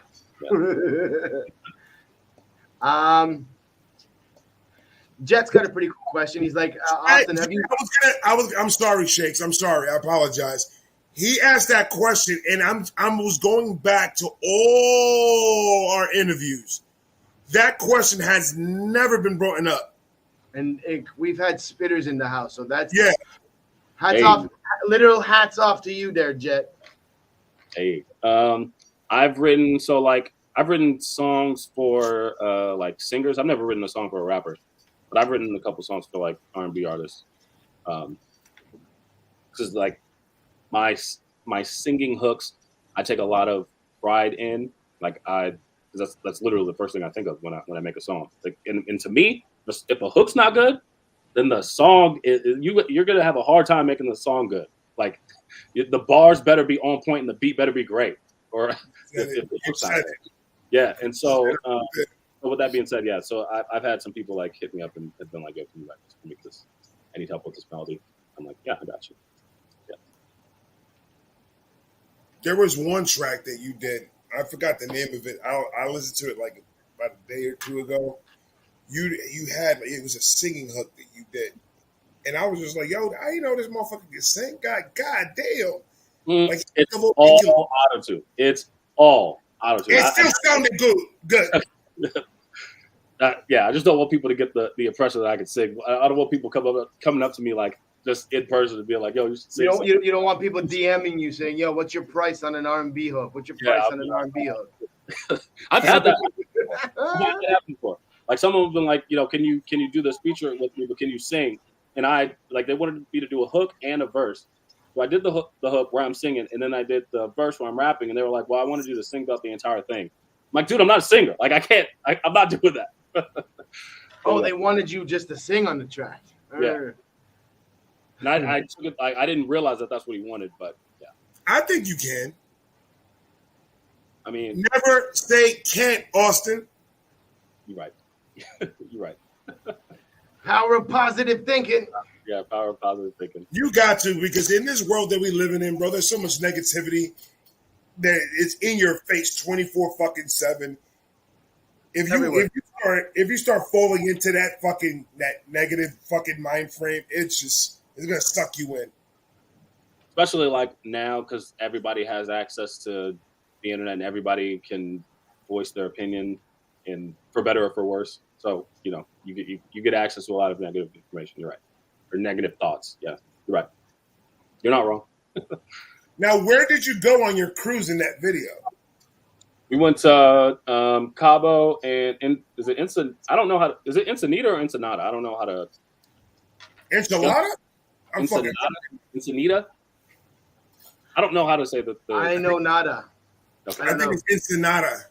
Ensenada. Okay, so yeah, we went to Ensenada.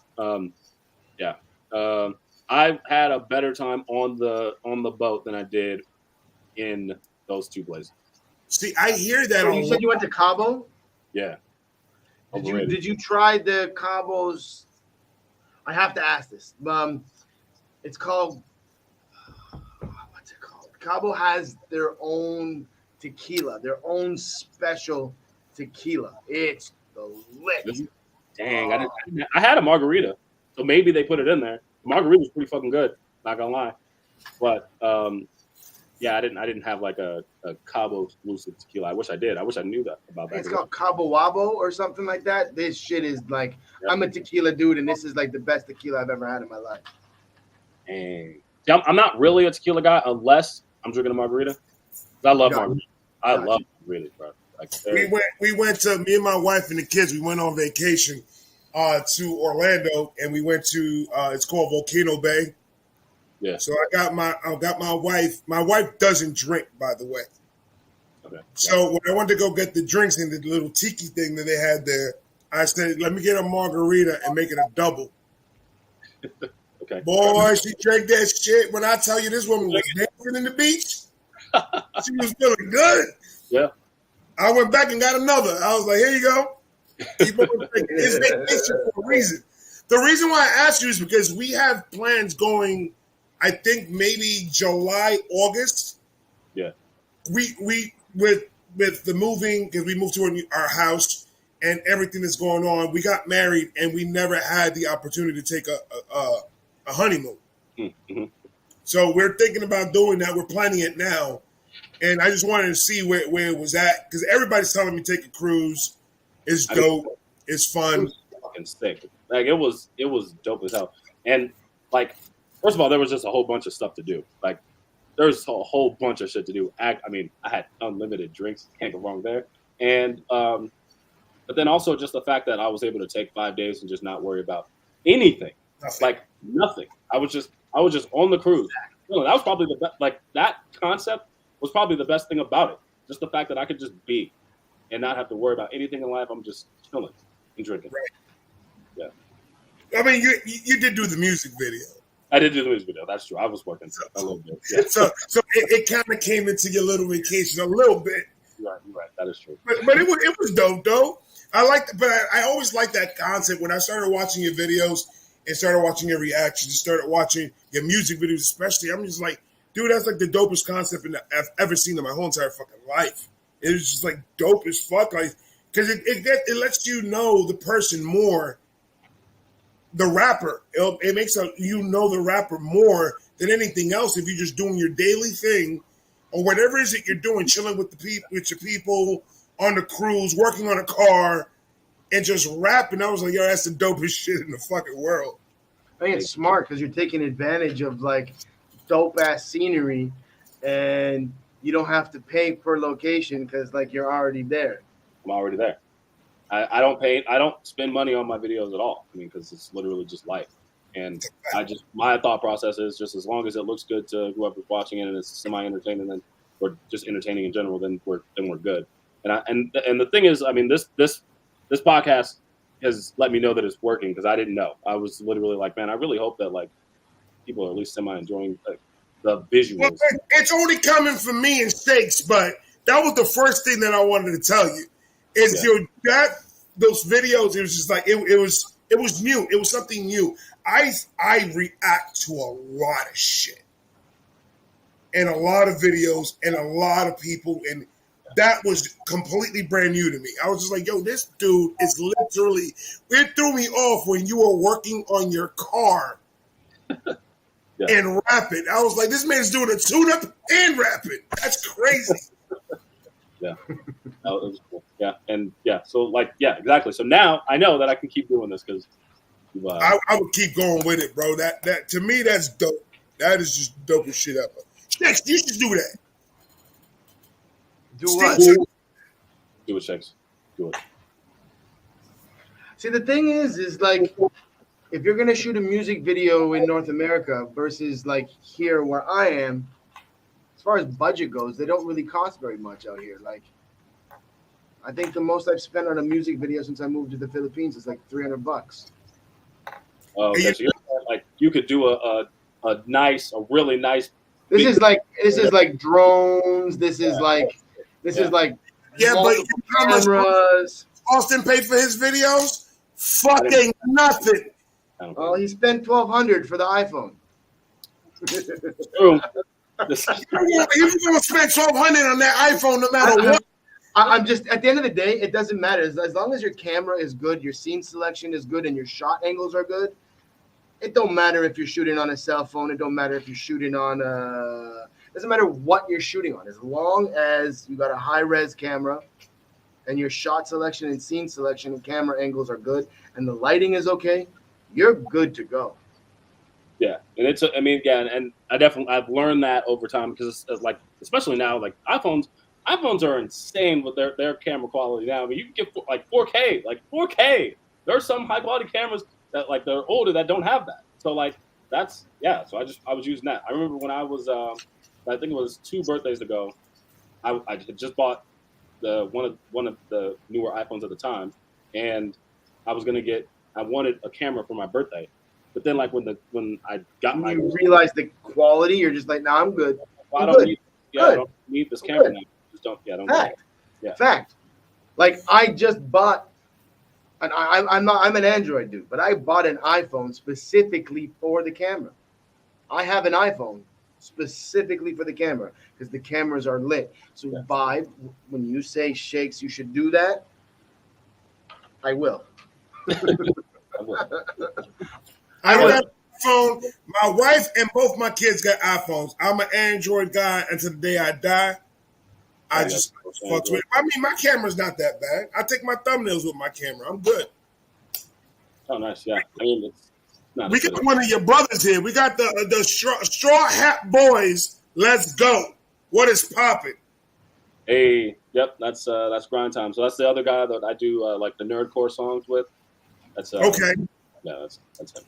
Oh, we're gonna have to get him up here one day. Absolutely, yeah, for sure. Sabrina, what's good?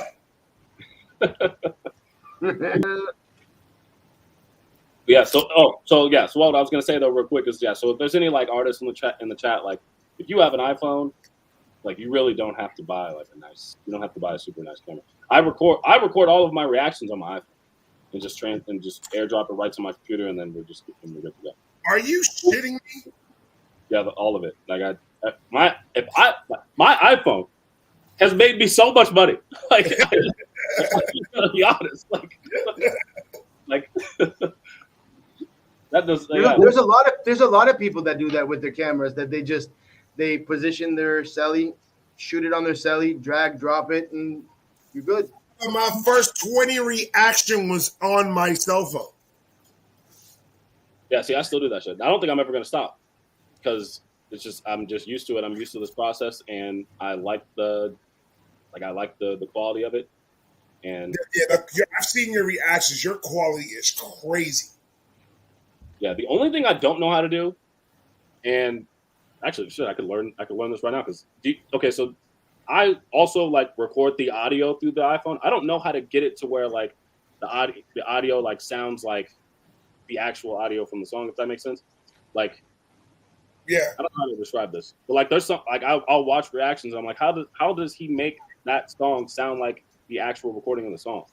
Well, a lot of people use OBS because OBS you can play the track and it's going to sound just like how you hear it automatically through your videos. So I'm not an iPhone guy, so I don't know how to do that. All I know, I use my laptop and I use OBS as the program to go record and shit my videos.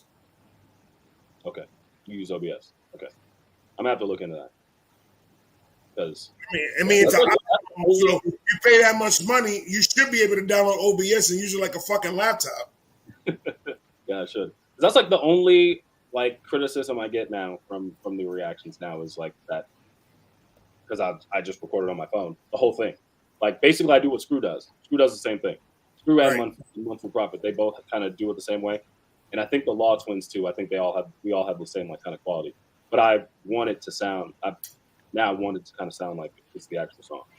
But the only reason why I don't film it on my phone is because it's a pain in the ass to get your phone synced up to OBS. You can do it, but I just don't feel like downloading a whole bunch of fucking programs and stuff like that to get it done. But you can do it that way. So you're saying that if I get OBS, then I'm gonna have to actually get a camera. No, I'm saying if you get OBS, you can watch a tutorial video on YouTube, and they're going to tell you the 3 best programs that you need to download on your phone and your computer, and you can sync it up so that you can use OBS while using your cell phone. Yeah. You won't have to change anything. Except your sound quality is going to be better when you're playing the audio. The audio on the video, the music video that you're reacting to is going to sound exactly like you're playing YouTube. When I did my reactions on the phone, I used Wondershare. That was the program I used on my phone. But the sound quality on the audio, it was good, but it was still a little bit choppy. A little off, yeah. Okay.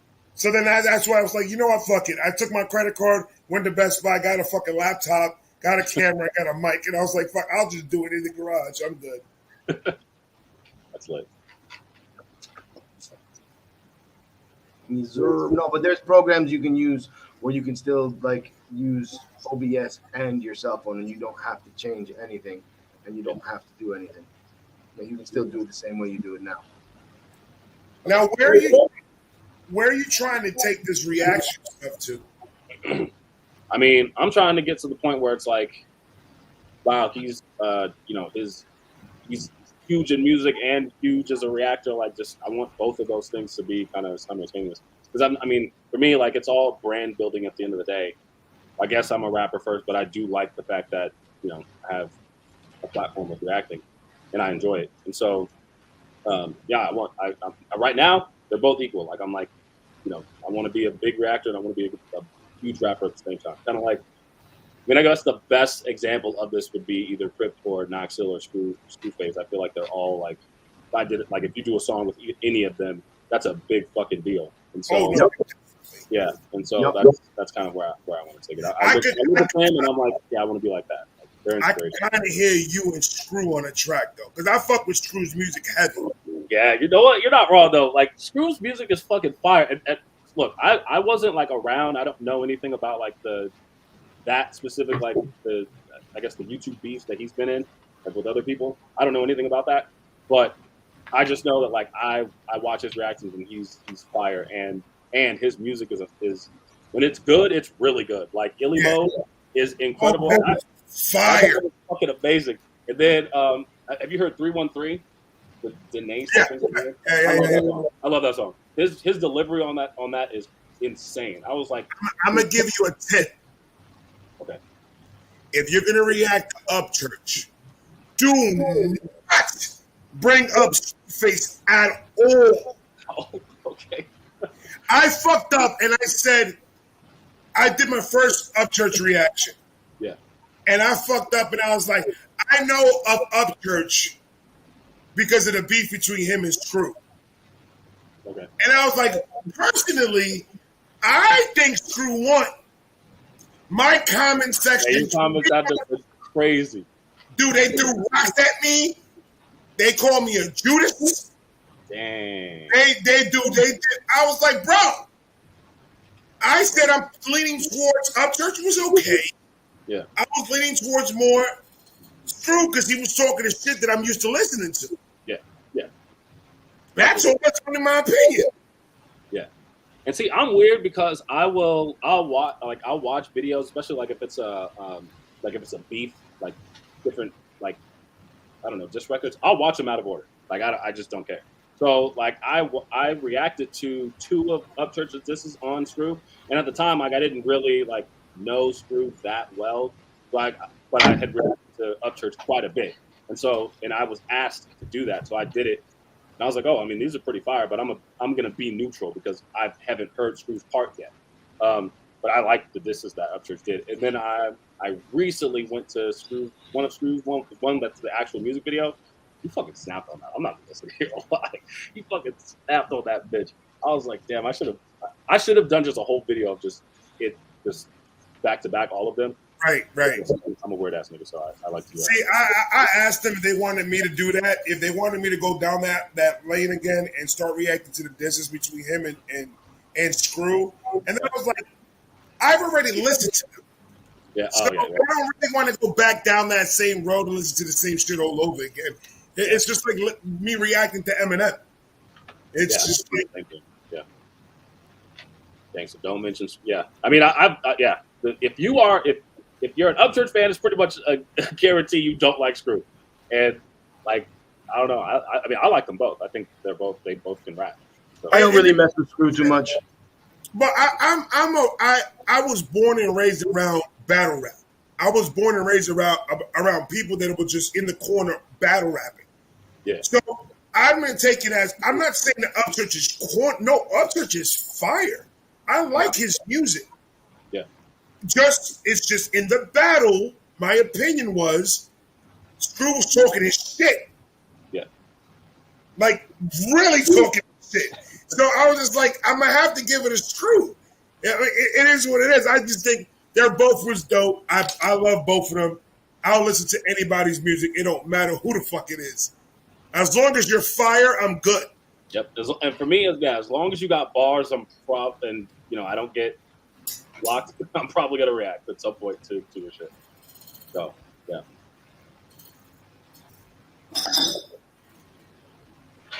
And I had another question. I tried to drink my beer, now I got heartburn. I see like the big kahunas. He just said that Don and Screw's beef was pretty hilarious. Yeah, I do agree. But yeah, Screw won that battle for sure. I like Don. I think he's dope, but I didn't like his. I'm gonna be honest. I didn't like his responses. I feel like he tried to. I think because he raps fast, he did it, and like it didn't sound. It just I don't know. It just didn't he wanted people to hear his word. He wanted people to hear everything as opposed to like just spitting his spit. So he came at it. He got out of his comfort level for it. Yeah, got out of his comfort level. And it goes back to just the where his pocket is. Pocket is rapping fast, so he should have just done it. And I feel like he would have done a lot better against Screw, where Screw, like, because his God, he went off on him. I was like, fuck, man, I kind of felt sorry for him, like, low key. And that's another thing. Like, people don't understand the concept. Like, I was reacting to Tom McDonald. And there's another thing that I have to stop doing is bringing up Eminem in the conversation when I'm reacting to Tom McDonald. Okay. Because these people are saying Tom McDonald is a 10 times better rapper than Eminem. And I was like, now you're going to make me get ignorant. And I ain't trying to be ignorant. I'm trying to show Tom his respect. Yeah. But when you make comments like that, you can't say that. Yeah. Don't ever say that Tom McDonald's a better rapper than Eminem because you're smoking crystal meth. See, that's just fans having blind, like, faith. They're just stands. They're just standing out. Being a stand. Like, it is. I'm pretty sure Tom would tell you that Eminem is probably a better rapper than him. Tom McDonald bought $150,000 beat that Eminem made and wrote a song called Dear Slim. Yeah, I mean, that tells you everything you need to know. That tells you everything you need to know. And like, my thing with and what I will say this though, my thing is though, if you are an MC, you at some point, like, when you're in your bag, you are at some point feeling like you're the best rapper ever. Like, I feel like I'm the best rapper ever. But when I'm in reactor mode, when I'm in like actual Austin Simmon mode, I'm actually being like real with myself. Eminem is the best rapper of all time. Like, I honestly don't think it's close. It's not up for debate. From this person, if I'm taking notes from this person, then he's probably better. Like, it just is what it is. It's not up for debate. I'm not debating that because I agree with that. And anybody that wants to, it's not up for debate. It's the gavel is just hit it's closed. Yeah. What do you think about that whole which is going right now because he backpedaled, but the game and that Eminem shit that was going on? Yeah. I mean, see, the game is influential on, like, my rap style too. I feel like the way that the way that I approach the BPMs of, like, with my flows and stuff. Like, I listened to, it wasn't this is his second album, like right after he left G Unit. I forget where. I think he's standing on a wheel or sitting on a wheel. I think, I don't remember. Whatever. Yeah. I listened to that album like front to back multiple times. Like, I was a big Game fan.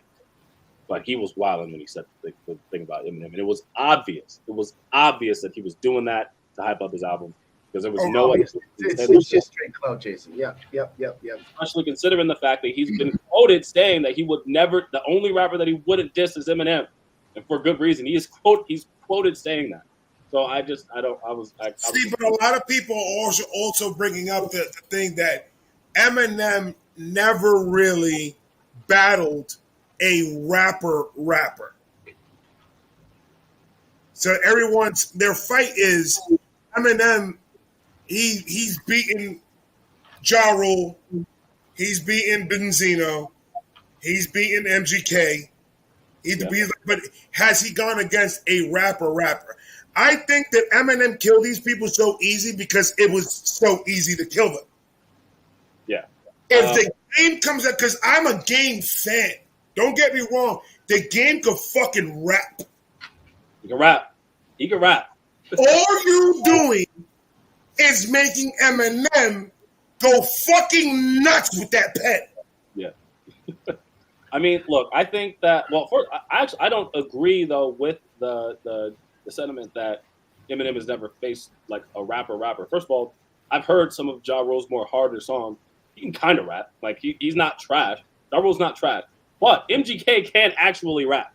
Like, I remember when he came out, like, when he was, like, coming in to the game, like, I was a fan because he could rap. Like, he had bars. So my perception of this is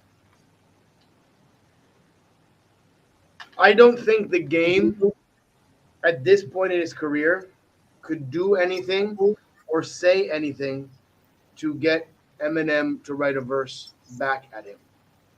But the everyone is saying if you answered back to MGK, you have to answer back to the Game. MGK had a following. MGK had fans. We're not MGA talking was getting the Shakey. game doesn't have a career right now. The reason why we're talking about skill level. The game is 10 times better than MGK. yes, but when it comes to You're saying from a business perspective. from a business standpoint, M isn't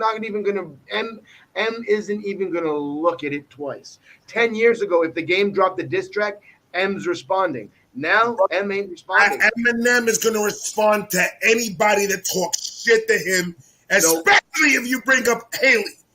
I dare you. Make a diss track and go mention Haley. See if he won't send your ass from fucking Philippines straight back to Canada. But why would I do that? For the clout. I don't need to. Get I'm not trying to. I'm just saying, the cats M's battled in beefs are not spitters. That is true. Cannabis.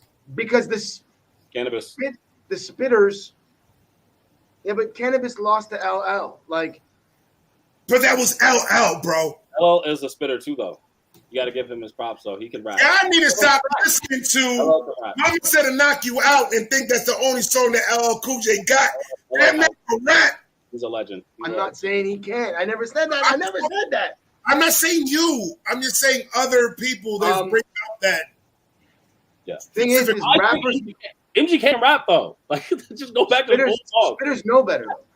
Spitters know better. But a kill shot was the rebuttal diss of the century.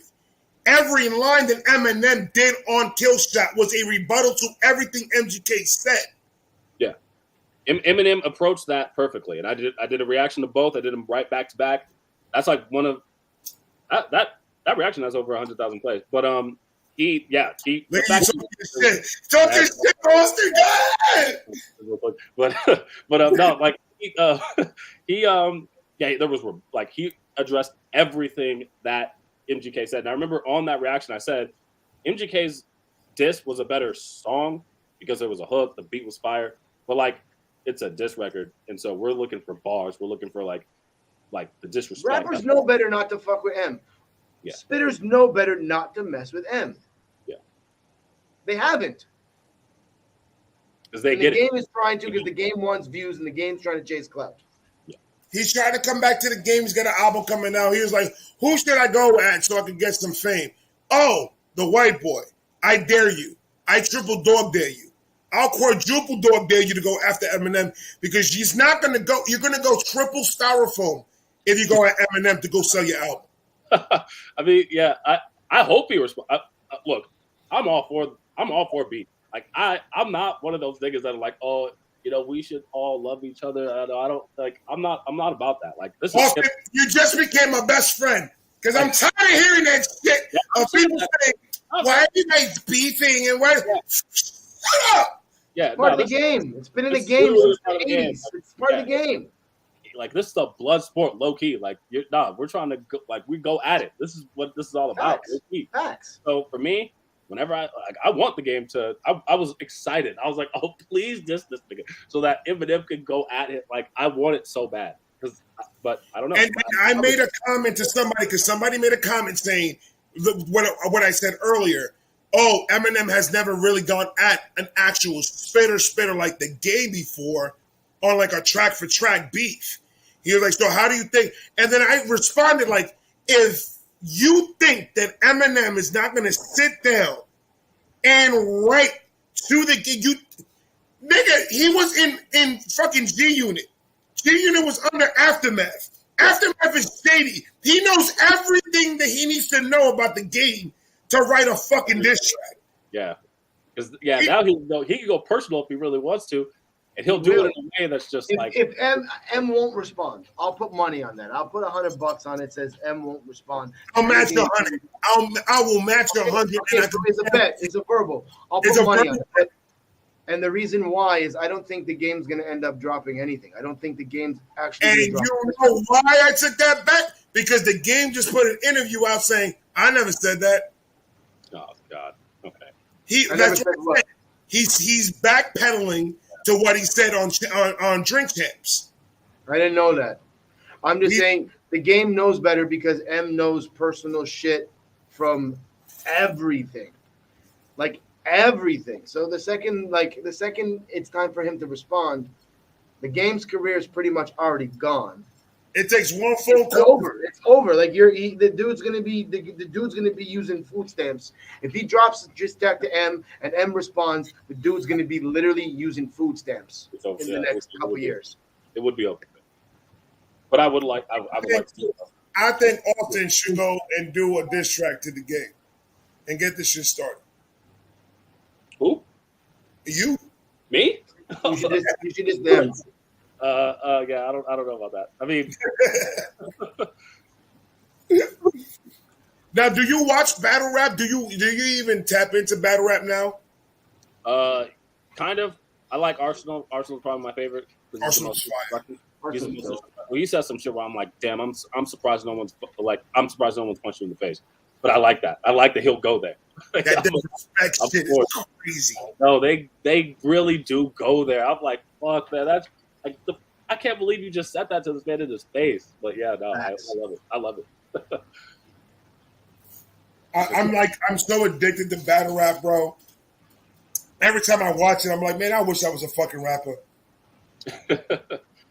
I mean, you finish that verse. You finish the verse, you're a rapper. I'm gonna work on it. I can't promise shit, but I will be working on it this week to see if I can come up with something. At least a 16. Just a 16. That's all you need. All you need is 16. No Life Shaq did like 8. If No Life Shaq can put out 8, I think you can put out an 8.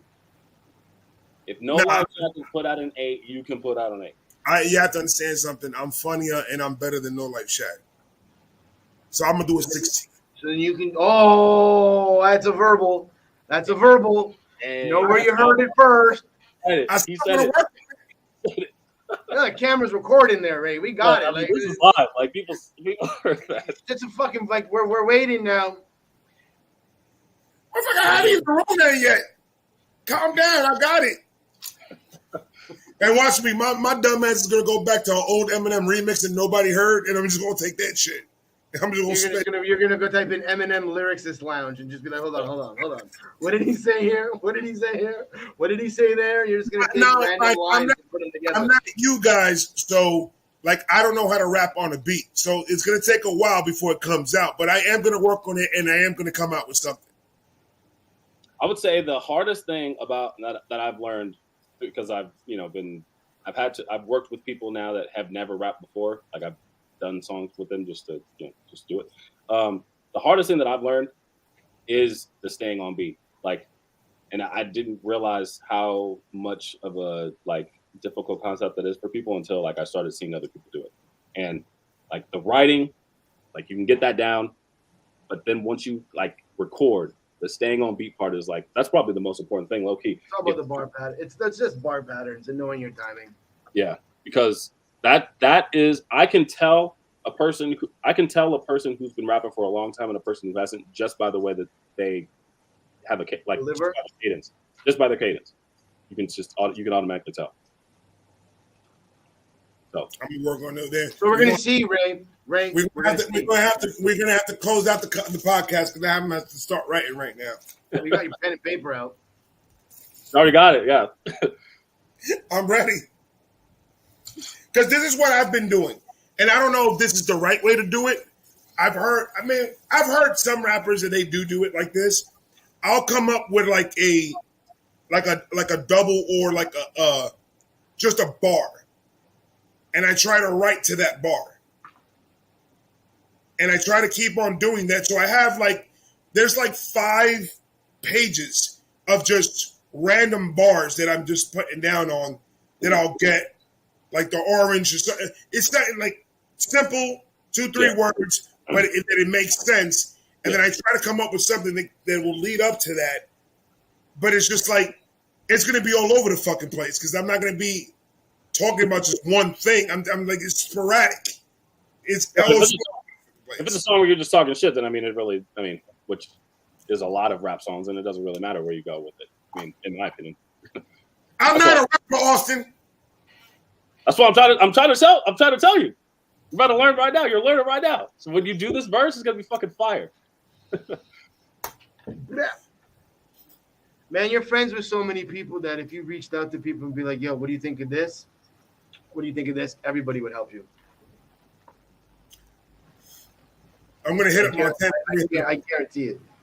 I'm gonna head up Montana 300. I'm gonna like, yo, I'm gonna send you a verse real quick. Put it on your next album.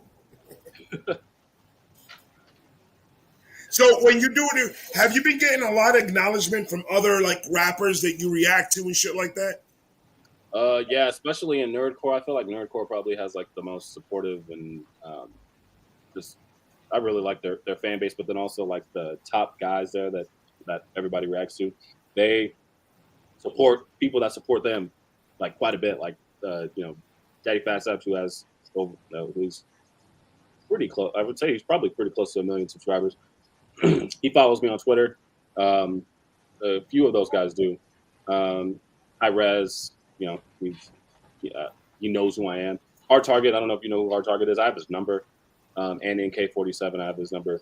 So yeah, like I would say the reactions and probably the fact that I've also done songs with them has helped garner these relationships. But like, Dax follows me on Instagram. That was fucking huge. I was like, what? Dax followed me? Let's go. I was hyped.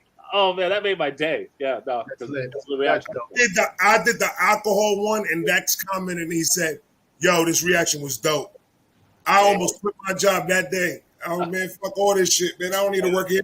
I don't blame the guy because he watches those. That's the thing. These artists, they watch your reaction. Like they watch them. So yeah, no, this is like that's why I love doing this because it's like you gain a possible network with these people and you gain a fan base at the same time. You're getting paid to listen to music. Like can't go wrong with this.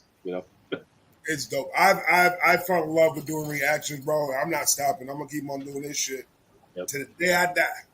I'll be doing this. Like I feel like I'm gonna be doing this past if I ever stop rapping because I feel like at some point I'll probably focus on maybe like building up other artists. But I'll always do reactions. Always. Like even when I'm fucking 70, I'll be doing it. I just like doing it. It ain't hard, baby. All we doing is sitting down and talking shit. Yeah. I could do that at 70 years old. I know I can. Exactly. That's funny. That's funny. This Oscar just called you Federico, by the way, Shakes.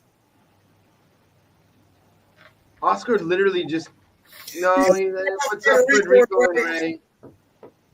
He bypassed me and went right to Federico. It's okay. The white guy's just like, I'm not here. Oh, you are Federico. That's what he's saying. Nah, there's no way.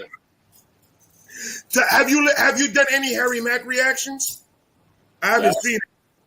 You haven't seen them? Oh yeah, no, I have a bunch of them now. The first one I ever did was in September, so I've done it quite a bit. And that first one, that's also the first one I ever did. I put in, this is my first time listening to Harry Mack. That's the thing. You put first time hearing, that's automatic. You're automatically going to get like a shit ton of plays. Oh, yeah. But since it's Harry Mack. Not me. That doesn't happen with you? I think the most views I've ever got, the most plays I've ever got on a Harry Mack reaction I've done. I still do them, but is like 700 views, 800 views, maybe 1,000 if I'm lucky. What? I'm going to tell you why, Shakes. I'm going to tell you why. I actually know why that happened because I looked through your channel. You don't put reaction on your title. You need to put it at the end. I put Shakespeare reacts. Yeah, you put reacts, but you don't put reaction. You put reactions. Reaction on your title because that's going to increase the SEO. Because I wanted to talk to you about this, so I'm glad that you brought this up.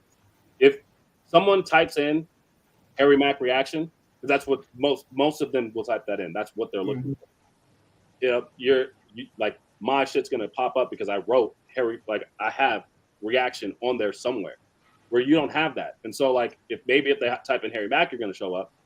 Maybe if you write rapper reacts to Harry Mack, you're going to show up. Yeah, but my hashtag will be like Harry Mack reaction, Omegle Bars reaction.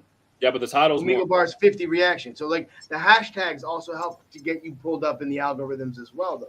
Yeah, but the title is like the most important thing for because that's what they're putting on the search bar. Yeah. They're putting Harry Mack reactions. So as soon as they do that, Like my lowest Harry Mack reaction is 1,700. My highest.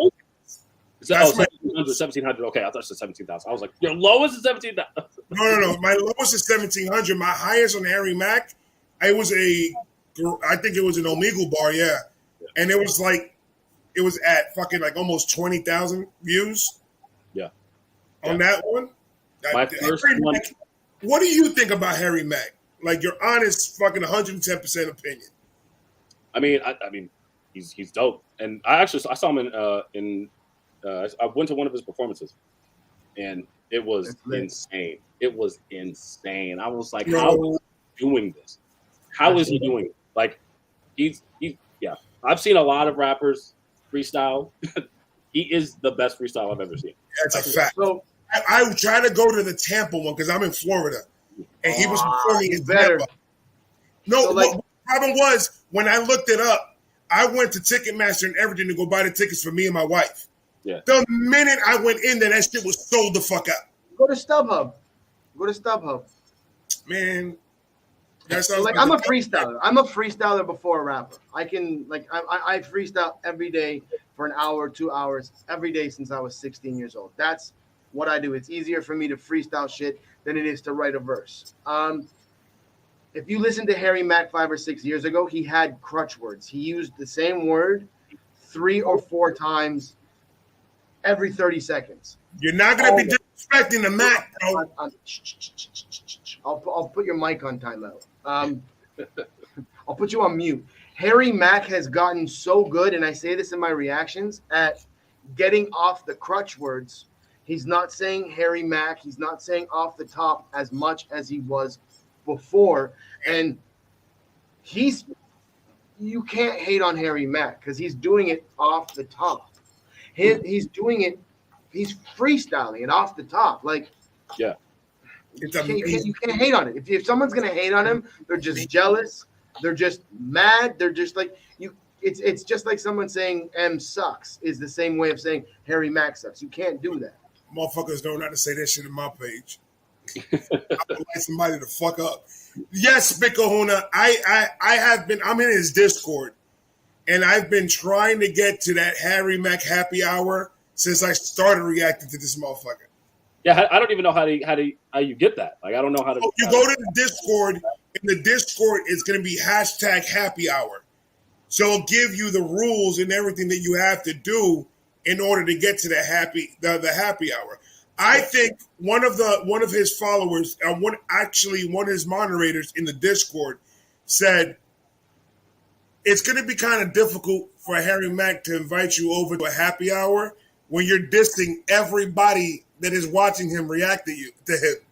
Because I just talk shit in all my Harry Mack reactions. I'm talking shit to the people that he's rapping to. Oh. So he was like, Harry Mack is more of a type of dude.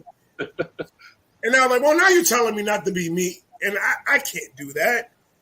I mean, I'll be talking shit about some of the people in there too. Like, if they don't give enough energy, I'm mad about that. Thank you. How did you not get? And then there was this other, like, in the recent one of the girls was eating a pizza upside down, and I lost my shit. I'm like, who does that? I couldn't fathom that. I was like, who eats a pizza upside down? Like, that's weird. What planet are you from? Fold it in half. Do something. Let me tell you a little story about that. There was a person that told me, as a Shakespeare best friend, saying that King Los will out-rap Harry Mack in the freestyle. Who said that? Rich House Reviews. Oh, he can go suck a dick. Jesus Christ, bro. Oh, we don't like Rich House Reviews? I don't even know. I want to punch that dude in the face. There's not a lot of people I say that about, but he's one. I'll punch that dude in the mouth. You know what he was going after. He was going after clout and views. But dude, so I made a reaction pretty much saying, you do know that King Los and Harry Mack were in the same goddamn fucking room freestyling. And King Los himself said Harry Mack is the king of freestyles. So that beats your fucking your argument right fucking there. When your own rapper said he's the king of freestyles. If he says it, then that's why you need to. like it's the way that man, his brain, he's a fucking machine, bro. The way he works is crazy. I've never seen it. He's insane. Like I am floored every single time I listen to him. Every single time. And just how smart he is with it, because he's not using generic words. He's not generic. Like, he flow switches. His cadence is always switching up. Like, he's never in the same lane. Like, he's never choosing just a boom bap beat because that's his comfort zone. Like, it's so originally unique that you can't hate on it. Yeah. So I'm gonna make a competition right now between the three of us, as the three of us are reactors. Okay. All right. Whoever gets the happy hour first, okay, it's a $50 bet per person. Whoever makes it a Harry Mack happy hour first wins the bet. I'm in for that. Yeah, I'm in. Bet. I'm in, and I will. I'm in. I'm in, and will be genuinely happy. I'm going to include CNN podcast in it because they want to be on there as well. So, like, I'll be happy for any of the three of you if you make it on. I'll be like, yeah, I'll be the first one to tune in.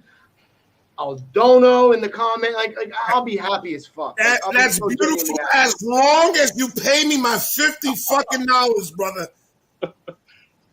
Because I'm going to support all of you. If you get to it first, Shakes, you know I'm going to be the first motherfucker there acting a fool. Yeah. I'm going to go there and give the chat. Yeah, I'll be up in the chat at us on the 50. It's going to be nuts because I've been working on this shit. I've done already 83 Harry Mack reactions. And this motherfucker better call me tomorrow. You've done 83. No, 83 reactions. You exaggerated that number. No, because he has 64 Omegle bars. And then he has 24 Gorilla bars. And I've done them all. Holy shit. Did you do his freestyles? Like, have you done like the Break Your Neck one and the Rap God one? I did the Rap God freestyle. Was it the Rap God freestyle? I did the Rap God freestyle. I didn't get into his other freestyle, like the one with King Los. I want to do. There's one with King Los. There's one with King Los and him in the same one. Mm-hmm. Yeah. Oh shit. Okay. Well, I gotta add that to my list. I have to do that. What? Hold on. Do his Rap God too if you haven't done it. Yeah, I've done that one. I did that one, and I did both of his Break Your Neck ones. Okay, all right. It's hard for me because I'm a fan. I watch all of his shit. I get the notification while I'm laying in bed, and I'm just like, oh, shit, he dropped another one. Put the headphones in, and then, like, 10 minutes into it, I'm like, fuck, I can't react to this now. Like, dude, like, but Kahuna mentioned something right now. I already got the 3 words. Oh, you already know the 3 words. I already know 3 words that I'm going to give him. Yeah. Exponential. That's a good one. Cosmic. That's also a good one. And radioactive. I feel like he would probably try to, like. The cosmic and radioactive? Yeah, I feel like he would try to. Yeah, but those are sick. Yeah. As long as he doesn't put 3 words in a chorus, I'm good. Ray, you're gonna get nervous as fuck, and you're gonna be like, hat, keyboard, phone. Go. Who's gonna get nervous? Nigga, this is vibe reactions, brother. So when Harry Mack brings you on the show, you're not gonna get nervous? I hope not. You're gonna stand out and you're gonna be like, lighter, weed, phone. No. Do it. I literally got it written down in my book, so I'm not gonna forget it. Oh. There it is. And that book is always next to me. I'm just gonna turn to the Harry Mack page. These are your 3 words. I love those people that are like, he's like, give me hard, tricky words. And he's like, give me challenging words. And they're like, and my book is about apple, banana. Vape. Okay, vape, paper, and wall.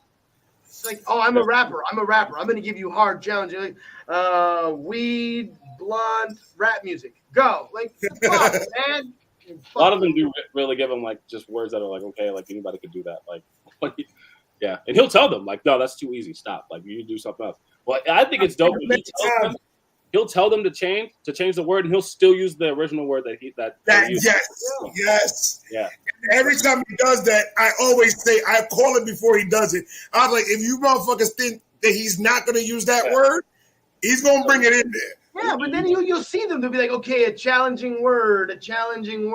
Okay, wire, go. Like you see them like challenging word, a tough one. This one's gonna be tough. Bag. What are you gonna do with bag, motherfucker? They think he said some shit too. They're like, smack him in the face. Like Jesus, you fucking retards. You're gonna freestyle your shirt off, nigga. You're gonna come up with some hard shit. And you want some out of the box words? Okay. The first time that I listened to Harry Mack was a reaction. I've never heard of him before it. Really? I've never heard of Harry. I've heard of the name, but I've never listened to his shit. I didn't have dude, before YouTube, I didn't have Instagram. I didn't have Twitter. I didn't have Facebook. I don't have none of that. I just doesn't have Facebook. I still have because you're a content creator. We got to have all of it now. I don't have Facebook. You don't have Facebook?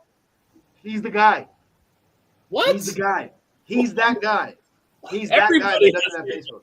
Everyone has Facebook. There's only one. He's that one. Not everybody, because I don't. Fucking crazy. You got. Do you have a TikTok? Yes. You have a TikTok, but you don't have Facebook. That's funny. Relax. Man, what?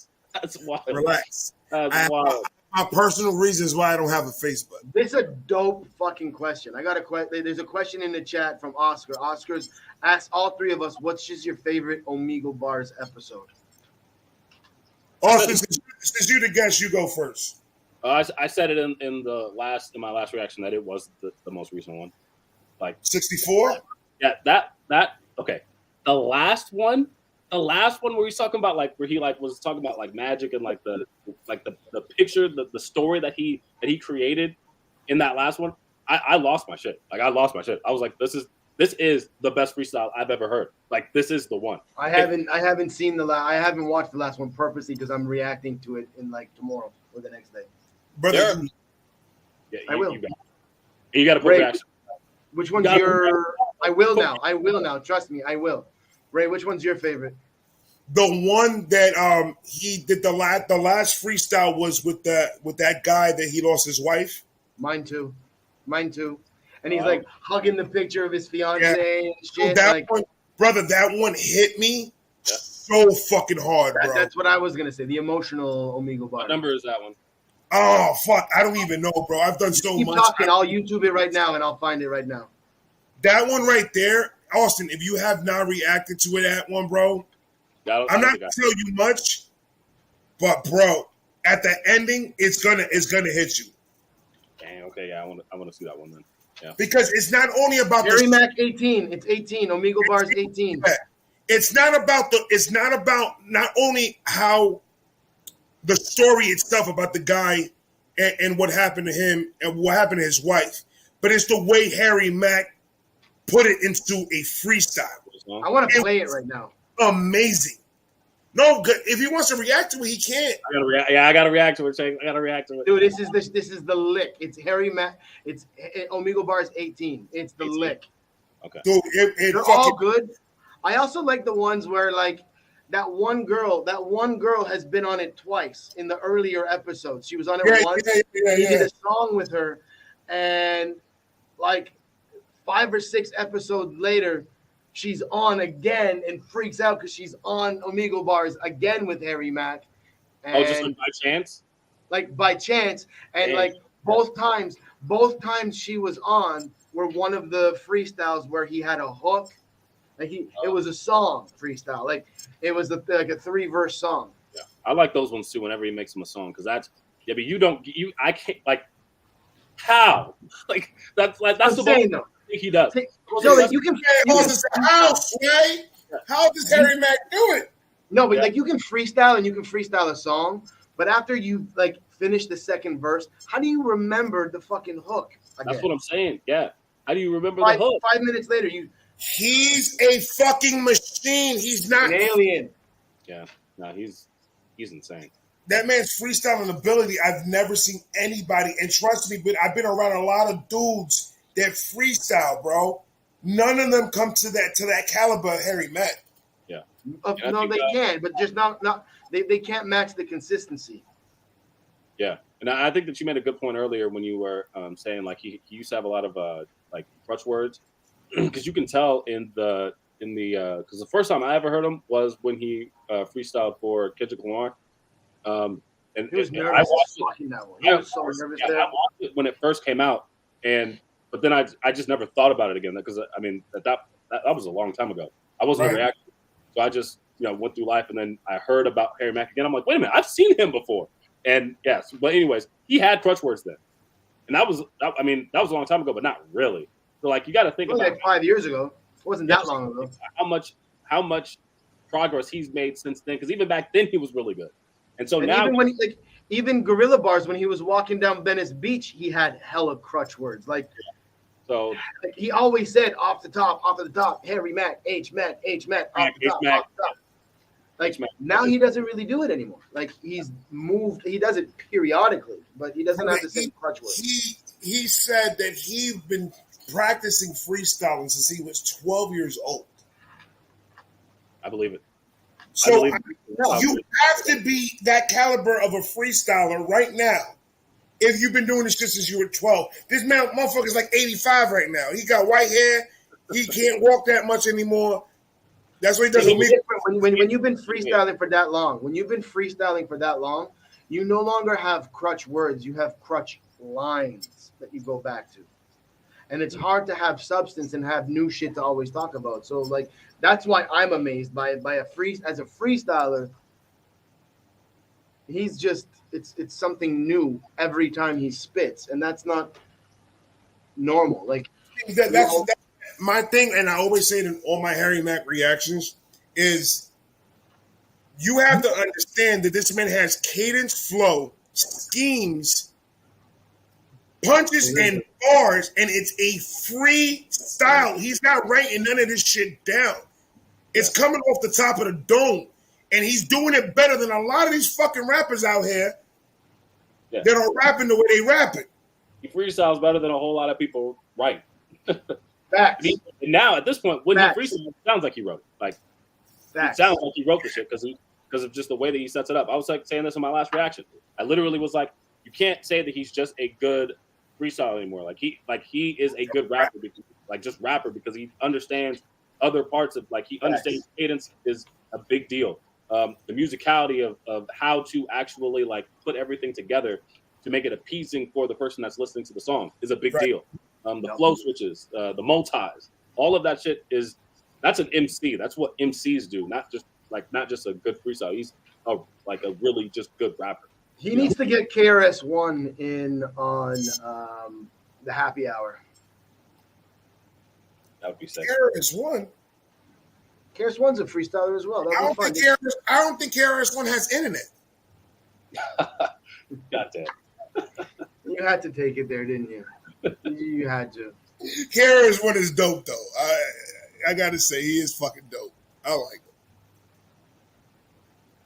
Nice. When Harry Mack said he doesn't smoke weed, I was astonished. I took it for a pie. Well, Jack, Harry Mack used to smoke weed. He stopped because it was clouding his brain and he couldn't freestyle. So that's when he stopped smoking and drinking. I know everything about Harry Mack. I did 87 fucking reactions. I better know some shit about this man. How you have a whole channel of just Harry Mack?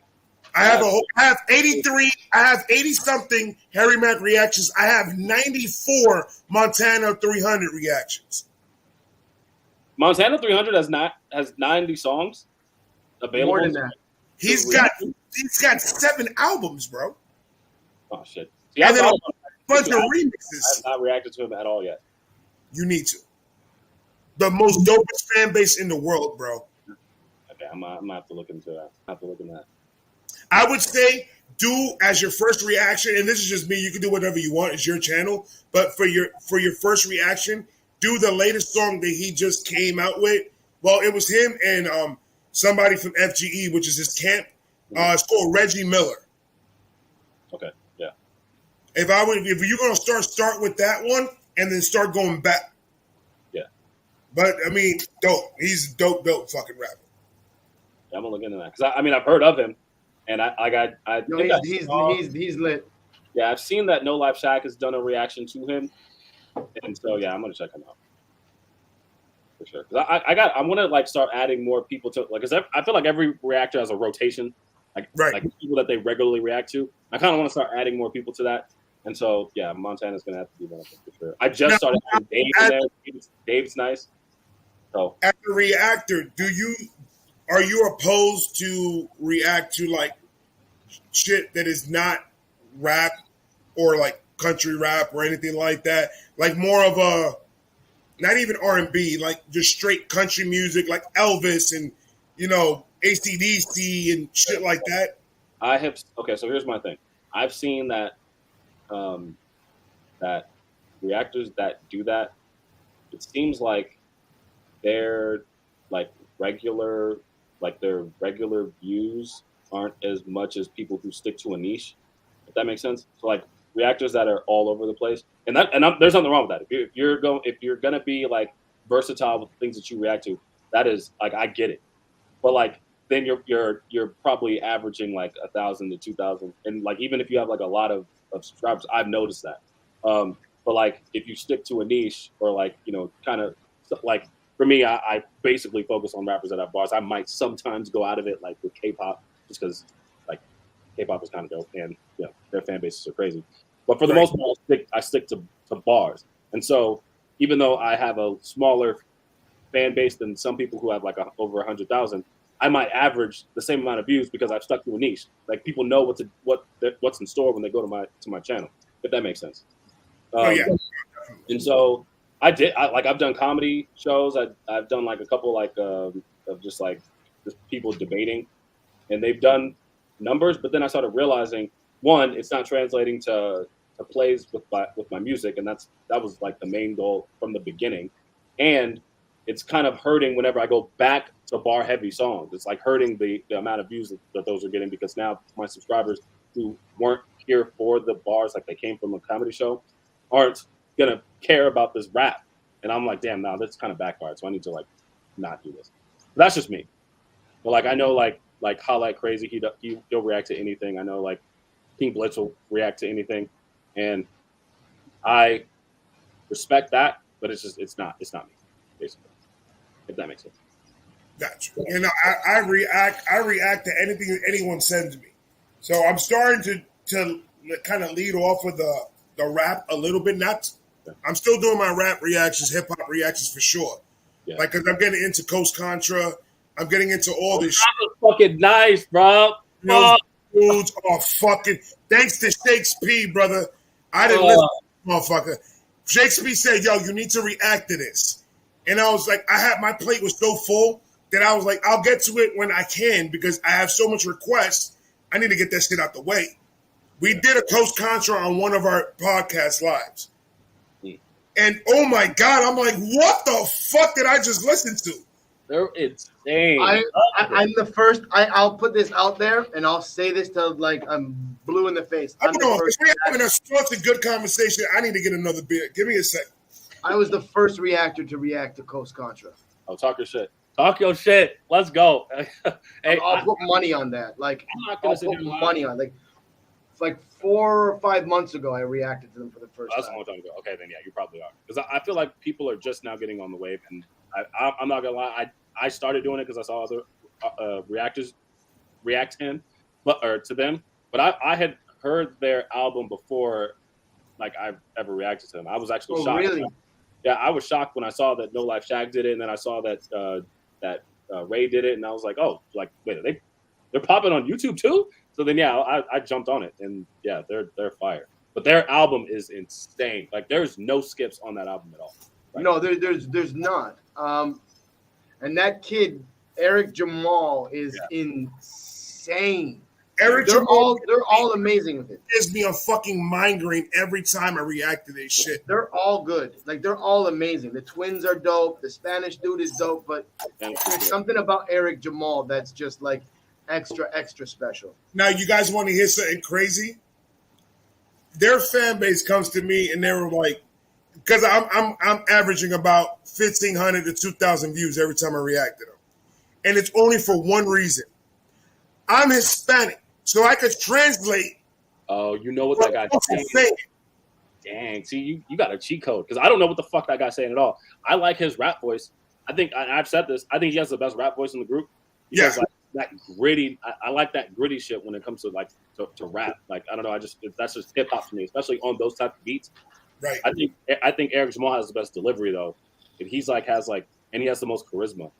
But like his like I feel like he's like the ODB of the group, but like a more lyrical ODB. Like you know what I mean? Like I said it in my last. Really rap, he would be Eric Jamal, basically. Yeah. But I said it in my last reaction. I just reacted to their most recent song, and the very beginning. Oh no, not the most recent. I did Fuji La, and the intro to the Fuji La is for the first time. He reminded me of Farside. I don't think I know who Farside is. In my younger days, I used to sport a rag. When I went to school, I carried lunch in a bag. She keeps on passing me by. Yo, whatever you smoking, brother, you need to leave it alone. What are you talking about? That was the first side. Your vehiculars, brother. It got me nervous. I was just gonna say that, Javier. Like the twins are Rascas's kids. Kids. Okay, we all know that. Okay, I thought I was about to drop a bomb on y'all, but you guys already do. That's crazy too. The shit in the world is that true though? Like, is that true? Because Rascas is from the West Coast and these guys are from Philly. It is. I saw it on on one of their Instagrams. They referenced it, and I was like, okay, that shit is true. Wow. So it's like true. Yeah. Because they're East Coast and like the world is. The second reaction I did, they retweeted me on Twitter, and I was like, what the fuck? I'm jealous. That's fire though. That's fire. What the fuck? Like, okay, but it's not even about that, bro. It's about these dudes lyrically, all four of them. Lyrically are fucking insane. Yeah, there's no drop off in skill at all. I mean, the twins are insane. I think the fact that got I don't know each of their names, but the Hispanic one, the fact that he can switch between two different languages is always impressive to me. And like I said, the rap book, Eric Jamal. And one of my reactions, not a lot of people. Of course, if you're not bilingual, you're not going to see that or you're not going to hear it. But I forgot which freestyle was it that they did. He started rapping in English, and then when he went to Spanish, he kept on using the same N-word to keep on with the syllables in Spanish. Dang, okay, yeah, that's fire. He kept the flow going, but then I had to rewind it back like 3 times. Yeah. And I'm like, he didn't fucking do that. That's impossible. Yeah. And I listened, and the ending word was bad. So everything he was saying, the N-word was bad. But then when you say it in Spanish, it still rhymes with what he was trying to say in English. Yeah, but it was a different meaning, obviously. So that's So I was just like, do you know how difficult it is for you to do 2 languages like that and have it flow like that? Dude, that was fucking insane. And all of them doesn't do that. Yeah, and all of them have like that, like their mental passion for like the complexity of their verses. All of them are like dope like that. The first one I did was the Never Freestyle, and I noticed like they'll say one thing, say the exact same thing like a couple bars later, but it's completely different, and it just works. And it's I don't know, like the way that all of them, the way that they write their verses are super super intricate, and it's like complex, and it's crazy. And their fan bases are fucking nuts too. Their fan bases are fucking crazy. Dude, they've jumped up like 500,000 subscribers since my first reaction to theirs. And it was warranted. Yeah, they deserve it. I love it. It's so dope. Jet's got a question. He's asking you, Austin, do you think about how your music impacts us, or is it more about sharing your thoughts and opinions? Question. So, and I anytime I get like a DM, and I hope this answers this question correctly. So anytime I get like a DM where someone says like, "Yo, your music like, affected me this way or that way, or like changed my life," because like I have a song about anxiety disorder on my EP with DJ Hoppa, and like I got a DM about it, about one guy that was like going through some things, and like that song got him through it, because like I'm basically I'm saying in the song like, yo, anxiety is literally all about what ifs. We have to start thinking like, maybe instead of a negative what if, let's start thinking about positive what ifs, and that's kind of like the big part of my song. And so like he took it and like he used it in his own situation, and so I think about that when I make an impactful song, and that's like, I care about that more so than, you know, the subscribers, the money that comes from it. Like I just the impact is the biggest thing to me. Like how am I positively impacting people with music? That's huge to me. And so yeah, so I try to make songs to impact people. But like if I'm talking shit, which is a good 80% of my songs, if we're gonna be honest, I try to make sure that there's a message of like, I'm talking shit, but in a way that's like motivational. So like Jay-Z, whenever like he talks about money in almost all of his, in basically all of his songs, but to me it's motivating. Like I'm like, dang, I want to have that kind of money. Like I want to, like, same thing with I don't know, like I'll say like Eminem, like he talks shit on his raps, but like I'm thinking, yeah, he's talking shit, but like I want to rap like that, and I'm sure that he's thinking of that too. Like how am I impacting other rappers? And so that's how I'm thinking of it when I'm talking shit. Like Eminem had a lot of impactful songs, though. You're right. But I'm just saying in the realm of when I'm just Yeah. Yeah, I try to make it to where it's like, okay, yeah, when I'm listening to Austin, like even when he's just talking his shit, what can I take from this? And you know, that's so yeah. I'm trying to go for the impact. How can I now to piggyback off of that question? Would you say that will be like the most memorable comment that you got, whether it be reaction or your music from a fan? Yeah, I mean the most recent one, yeah. I mean, because I've gotten like some about, because I mean I'll get introspective sometimes, and people will, you know, each time I'll get a DM about it, and I love it. And like there's been people, like there was like a mom I think that talked about how her son was going through depression, and then listened to her son was listening to my song, and then like wanted to get into rapping, and then like after getting into rapping, like that kind of helped him get through that. And so that was huge to me, and that was like in the beginning. That was like right when I started basically releasing songs again. And so like yeah, that probably hyped you the fuck up just to get that comment. Yeah, and that was my first like meaningful comment. So yeah, no, I live for those for sure. That's what's guys. We've been going at it for 3 hours. Over. That's lit. Again, we call it the chill session for a reason, because it's just 3 guys chilling out, fucking shooting the shit. That is a fact. But unfortunately, I'm gonna have to cut it short because I have to wake up early tomorrow. And it's already 1:00 in the morning. But wait, what time is it for you? 1:00 in the morning. Oh yeah, that's late for you. It's 5 in the afternoon. What time is it over there? For me? Yeah. 9:44 p.m. Y'all just started your fucking day. God damn. No, mine's p.m. Oh, p.m. It's still early. Yeah, I mean 9:00 p.m. I'm getting ready to starting to get ready to go to the club. I mean, yeah. On the weekend, yeah, you're right. But I mean, everybody going at it. Go at it. I don't care, man. It's your boys, the Shakey Vibe Podcast. We were live with your boy Austin Simmons. Austin, thank you so much for popping by, hanging out, chilling out with me and Ray.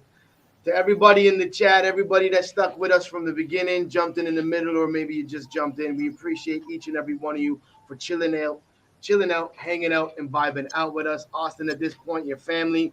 Anytime you got a big project that you want to drop, you want to come back on, just holler at myself or Vibe. We got you. Nice. That's a fact. Thank you for having me. Consider this another branch to go and do your thing. Yes, thank you. And yes, thank you for having me, especially on short notice. I mean, we talked about this on Monday, so the fact that it happened so quickly is is awesome. Yeah. And, It's all good, family. You're always welcome back. You just let us know, and we'll fit you in, brother. You family now. Nice. Y'all On too. that note, we We are out of here. Peace. Later.